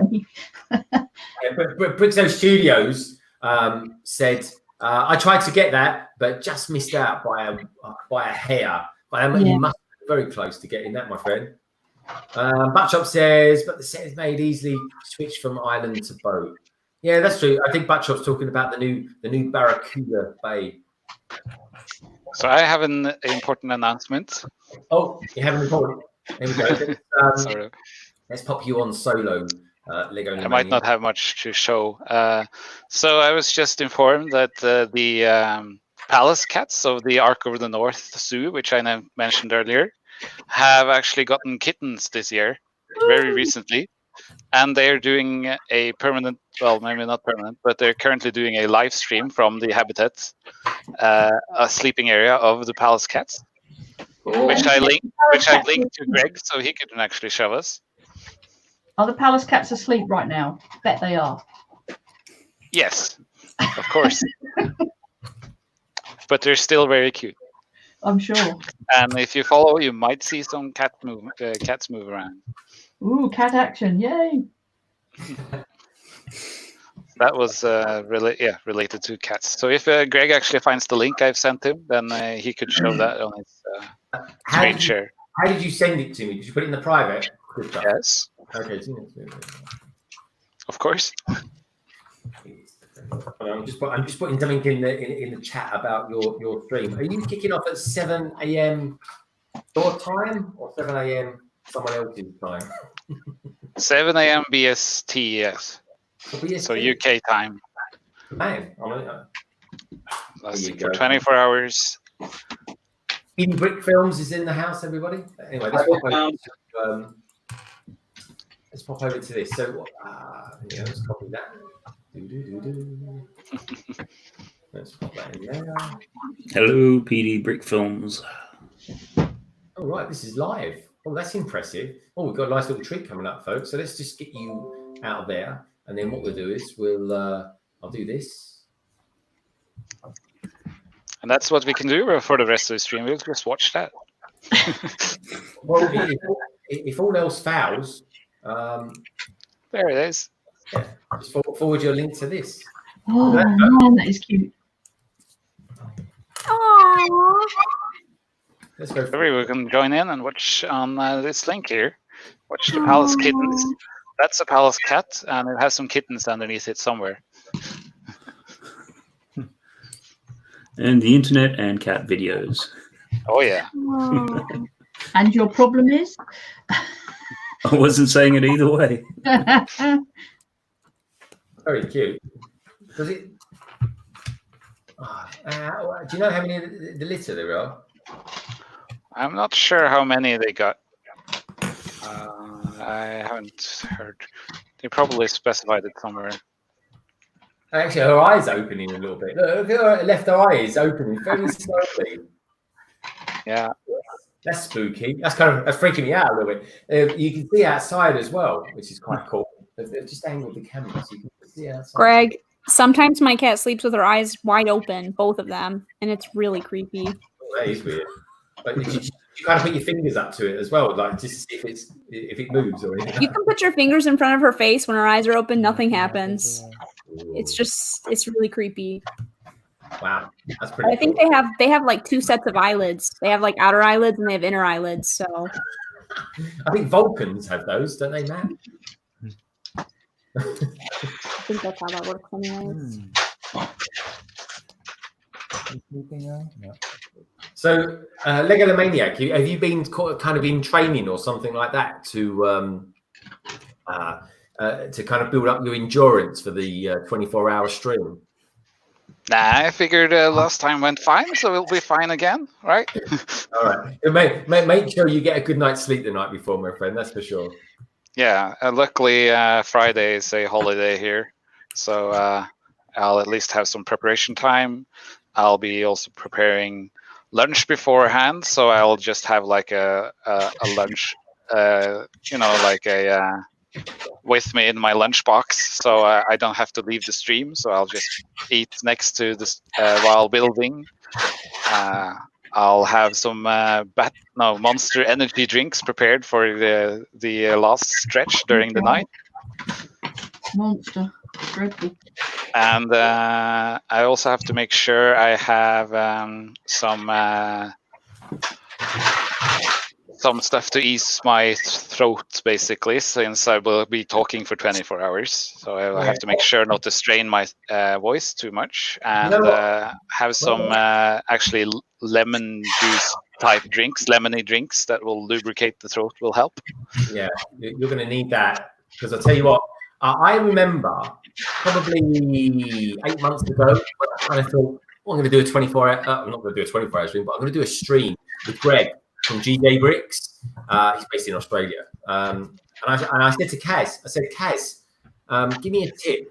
Give me one tip for doing a Lego live stream. And it's the best tip I can give anyone who does a live stream. And she says, have some water nearby.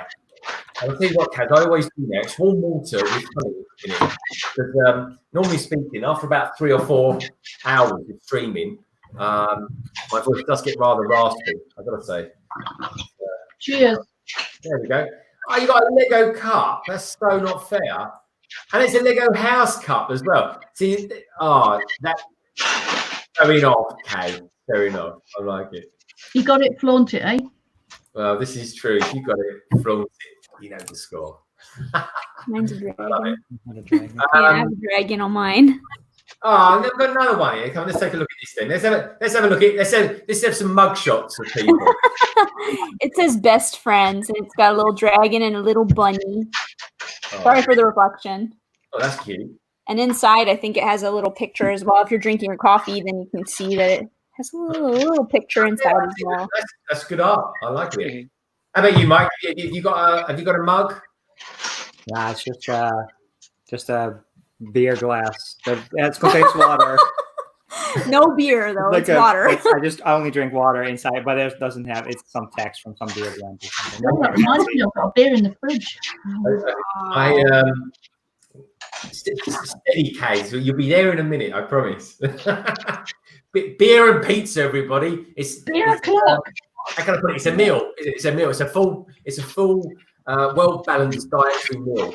Beer and pizza. I probably got the most boring one, to be honest. I won this in a competition in a raffle, believe it or not. I won a hamper once when I was over at Hampton Court, and I won this. But it was sponsored by these guys. I've forgotten their name. It's a big coffee shop. I can't remember what they're called. I don't even go in there. Starbucks. That's it. Thank you for saving me there, guys. So yeah, quite the boring one. But I had to say, because it's and this is going to sound so practically and boring, but because it's sealed up, the likelihood of me actually spilling anything is kind of remote to none. But, this is why I've put most of my water in this bottle here. Yeah. And then I just pour it out and drink what I want from there. Okay, good stuff. This is good practical advice, girls and boys, on how to survive a live stream. How about you, Matt? What's your survival tips for live streaming, or at least live streaming with me anyway? Just take it very slow. It's simple. Yeah, that's true. Take it. I'm just going backwards and forwards with Solo in the chat, saying that I'm a mini Greg. I'm not getting through very much, and I'm not even talking. It's a mini Greg. Yeah, that's it. You've got no excuse, Matt. No excuse. You should try harder next time. And Solo, when it comes to building slow, it used to be like Solo slow fan man or something like that. We're trying to figure out a new name for Solo Brick Builder because he's basically he's got to keep Solo in it. Anyway, I've almost built something. Look. Here we go, showing off again. But anyway, show us what you got, Kaz. Well, it's the beginnings of a new Ninjago water base plate, and then the submarine's going to be docked here. So the Ninjago base plate is a kind of informal standard invented by the Brothers Brick for a collaborative show in the States a while back. And basically it's two bricks and a plate gives you the height of the dock side. And it also defines the height of the upper walkway, which is all from the original set that was released by Lego.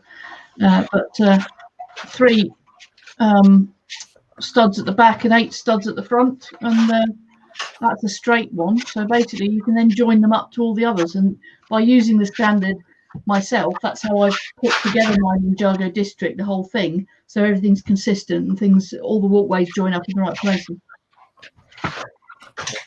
Now, just out of interest, you mentioned the Brothers Brick there. What channels, what websites do you recommend people read and go to? Kaz, what's your go-to sites? I most frequently use BrickLink. Can't imagine why. Brickset for keeping track of my own sets. I don't keep track of my own loose parts inventory.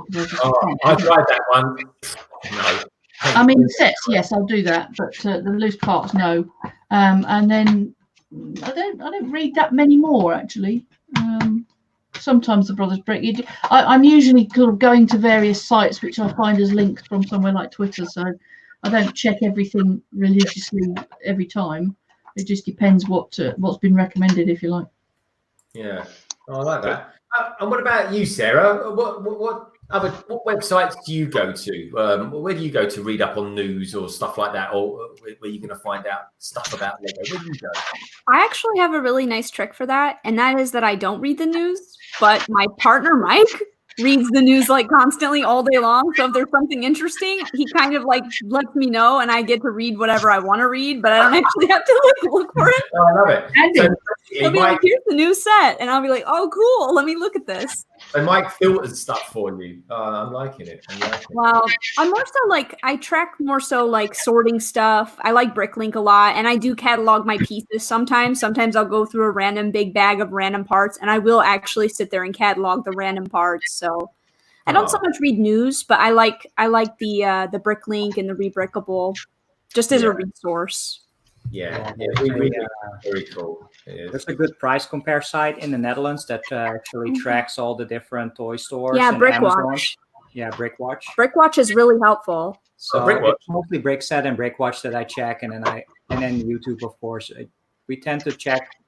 We search for Lego and then search on the filter like what has been uploaded today, and then we see all the cool stuff.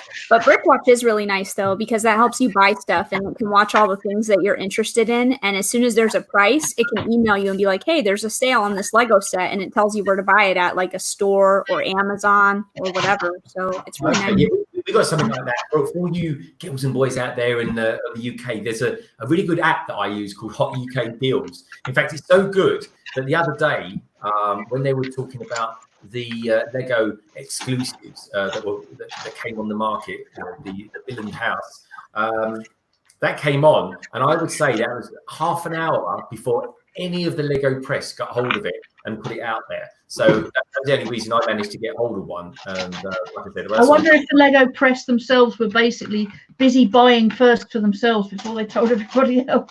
Yeah, I tell you what, they were up. It was up for sale for £45, which I think is pretty good because That is very good. Yeah. Kaz, I looked on eBay, and the cheapest one on eBay was £110. So I was you don't like, want to go near eBay for those.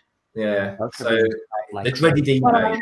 those Lego house exclusives. Oh yeah, exactly. Yeah. And we've been to the Lego house twice, and we still have yet to have bought a special Lego house set. So I don't know what we're thinking, but We don't collect the architecture, No, so we don't do skip on it. architecture And the stuff so much. dinosaurs are super cool.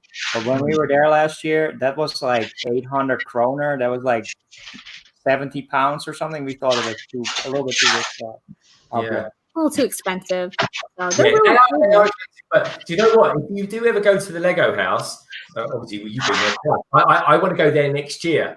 Matt, come on, let's go on a Beano next year, and let's go to Billund.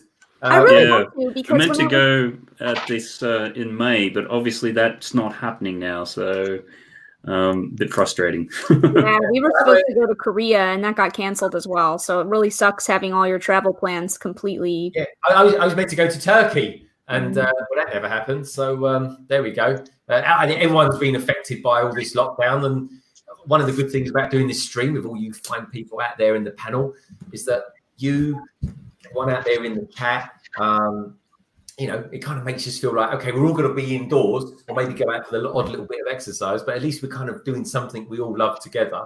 Anyway, I know what I'm doing. love it. I think it's social and you're still stuck inside, but at least it's with other people and kind of hanging out, building your Lego. And I love it. So I really appreciate being invited. Yeah, no, you are more than welcome, Sarah, and you too, Mike, of course. I think These times are fine. I have a busy 40-hour work, so during the day is tricky, but I guess it's the same for you anyway. So yeah, no, I do as well. Honestly, Mike, over here in the UK, we do extremely long hours over here in the UK. So it's I feel your pain, my friend. I really do. And of course, a lot of people are either got too much time on their hands at the moment, or not enough time on their hands at the moment. But such is the wibbly wobbliness and the craziness of the world at the moment. I'm definitely down, Greg, for a Lego house visit with other people. If you want to go and meet up, if we happen to have the opportunity to do that, that'd be amazing. Well, we can chat about that one day, and I genuinely do want to do that. Solo Brick Builder, you're out there. Would you ever want to come along as well? Because I know you like driving miles and miles. So we can jump in the back of one of your vans or something like that and go over there. We'd have a good time. So Solo says, hey, I finished the set on the streams. Yes, I will agree, Solo. You have indeed finished the set on the streams. Gargate said, I was supposed to go to Tenerife water park for summer. Oh, yeah, I don't think that's going to be happening, Gargate. And Solo Brick Builder says, yes, I would be well up for that. Good stuff. Brixo Studio says, oh, Greg, I'd love to come to the Lego house with you guys. It'd be really fun. Brixo Studios, you'd be more than welcome, mate. Just make sure you tell your parents, that's all. It might be awkward. So yeah, I think everyone, I think we can wind down a little bit now. I think we've hit the 3 hour mark, 3 hours 16 and 37 seconds. I promised LEGOLAMANIAC we wouldn't go much longer than 3 hours. And it's been one of my favorite collections of people on the stream. I want my streams to be always around about the community. That goes without saying, you know the deal on that. But I always throwing shade on everyone else you've had on before.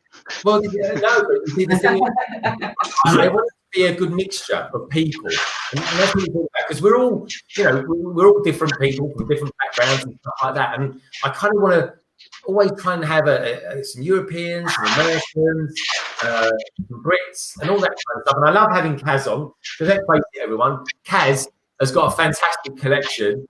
She's a fantastic builder. Got some fantastic stuff, and it's definitely very inspiring for people that want to build mocks. Absolutely. And I'll tell you what I want to do one day. I want to go to the Billund house, and I want to go over and I want to see where Kaz has her Micropolis sets up and set up and stuff like that. Take a photograph and message it to her. And that's on the bucket list. That is. So well, at the moment it's supposed to be coming out in September, but whether that happens in September or not, I have no idea. So hopefully that will be extended a little. That would be nice. Yeah, maybe. But on the other hand, the house might not be open still by then. Who knows? So we shall see. Hoping it opens by September. Yeah, I really want to go down there and see it. Yeah, have you been there, LEGOLAMANIAC? No, last time I was in Billund was in 2014, and at that point they were building the Lego house, and not the Lego set. The actual house was under construction. All right, that's fair enough. All right, well, look, everybody. First and foremost, I'd like to thank everyone on the panel tonight. LEGOLAMANIAC, thank you very much for being here, my friend. Thanks for hosting the stream. That was awesome. You're most welcome. And good luck next week with your 24-hour crazy mega stream. And don't forget, folks, it's 7 a.m. May the 2nd. That's next week. Go over to LEGOLAMANIAC's channel. Set your reminders on, and you be able to the kitty cats. Exactly. Yeah, you're into cats and Lego. LEGOLAMANIAC's the man. He is. Yeah, save the cats, help the world, have more cats in it. You've got it. Spot on, mate. And I think what you're doing is a great cause as well. And I wish you all the best of luck. And I look forward to joining you. Kaz. Yep.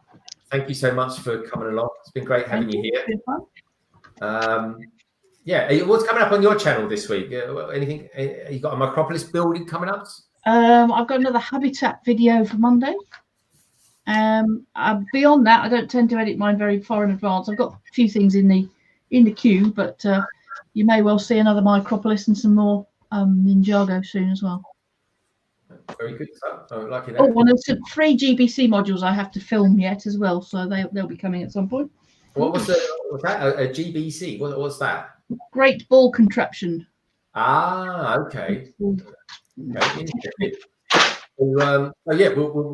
tune in to Kaz's channel, which is of course BlockheadUK. Matt, what's coming up from you this week, my friend? I think I will finish off the time lapse of your little Sigfig and coloring it in and all that sort of stuff. So have that. Tentatively, hopefully doing an interview with someone on Monday. So hopefully get that up during the week as well. And those, I'm sure there's some other stuff I'll slot in as well. I think we've slot in a few streams along the way. How about you, Sarah? Sarah from SaraStarBricks. What have you got coming up? I hope I can be motivated enough to make a video at all. I've been playing Animal Crossing, so Mike knows I play it all day, every day. Animal Crossing, from the time I get up to the time I pass out in bed. It's really an addiction. So if I can break away from it, maybe I'll put a video out on an unboxing of something I got, or show what I built last week, because I built a lot of sets. Maybe we'll stream a bigger set again. We should do that. We have a ton of big stuff here, so everyone who's out there, don't forget you can go down into the description below and you'll see the list of everyone's channels there. So do check those out. Yes, please do. And I built 3 things during this stream, so I'm just going to say, very productive. You are the winner. 3. Show us what you built. Yeah, I've got this paranormal bus from Hidden Side over here. And I've got this nice little Year of the Dog, which is super cute. He has a little waggly tail. And, of course, we started off with the double-decker bus for the London Bridge Bricks support. Oh, thank you. Very cute. So 2 buses and a doggy. Very good. Awesome. I like that. Very, very cool indeed. I've got to say. Oh, thank you, Galligade. Galligade says very good. Thanks. Support. Seal of approval from Galligade, you know you're doing the right thing. Brick Hive. Yes, sir. What's coming up from you in the pipeline, my friend? I'm getting a sense in the force that you're going to be doing some streaming soon. Yeah, that's probably true. Actually, yeah. I mean, because tomorrow I have my Sunday morning Good Morning Brick World stream, so that'll be at 9:30 Eastern Standard Time. I'll have my weekly vlog video coming out tonight, and I don't know. I'll probably be doing some city updates soon. Trying to get this train track running, so that way as soon as I get that running, I will go live and build the train and throw it on the train tracks and hope for the best. Yeah, no, that's cool, man. Looking forward to that. Do check out Brick Hive's channel. Notoriously, I'm hanging around it as well in the chat, or maybe even streaming with him as well. I've got to say, I do more building on Brick Hive's channel than what I do in my own channel. So that's the way it goes. It's nice when I've got hosted, I can focus on what I'm doing. All right, that's all you lot. Coming up from London Bridge Bricks this week. I'm going to do some streams actually. I might do a stream on Tuesday night randomly. I just fancy doing Tuesday night. Matt's going to be joining me for that, and so is Solo Brick Builder. And anyone else who's out there, if you fancy joining in, drop me an email. We'll have a chat. So yeah, we're going to be doing that on Tuesday. Thursday is just a bit of a special one. We're going to do a late night one on Thursday because early hours of Monday morning, you're going to be allowed to buy the A-Wing. And of course, you get that cool looking gift with purchase as well. So that's going to be quite cool. So we're going to be Solo and I'm going to try and bring Matt in on that as well. We will be building stuff. I won't be chatting away like I am now. I've got to be a bit quiet because I've got people in the house that are going to be trying to get to sleep.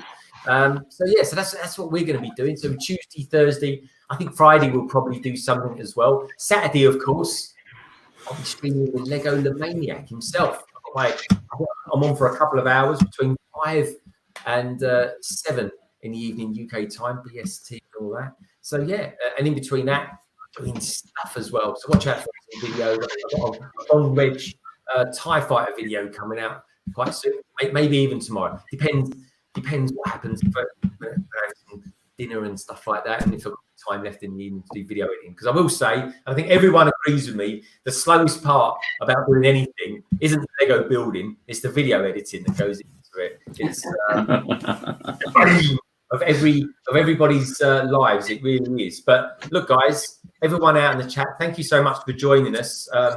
It's been a fabulous stream. I've really enjoyed it. Thank you to the Lego Paul, you've been out there for ages. Brixo Studios, Brick Hive, of course, for coming in and joining us as well. And Moto from earlier on. Ingrid Wing, thank you for being there.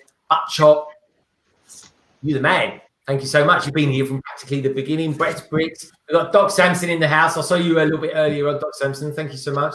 Solo Brick. It's been great to see you here, mate. And don't forget, I'm after that set. I forget what it's called now. Oh yeah, the caterer. Let me know where you're at with that, my friends. With it, what you're thinking. But thank you to everyone who joined us in the stream. Brixo Studios, everybody. We thank you so much. Brett Builds, everybody. Thank you so much. And I just like to say thank you for being there. Thank you for tuning in. You're all crazy, but I do really appreciate it. And please do keep calm, keep safe, and above all, whatever you do, just keep building. So take care, everyone. Thank you for tuning in. Bye. Bye, everybody. Cheers. See you later.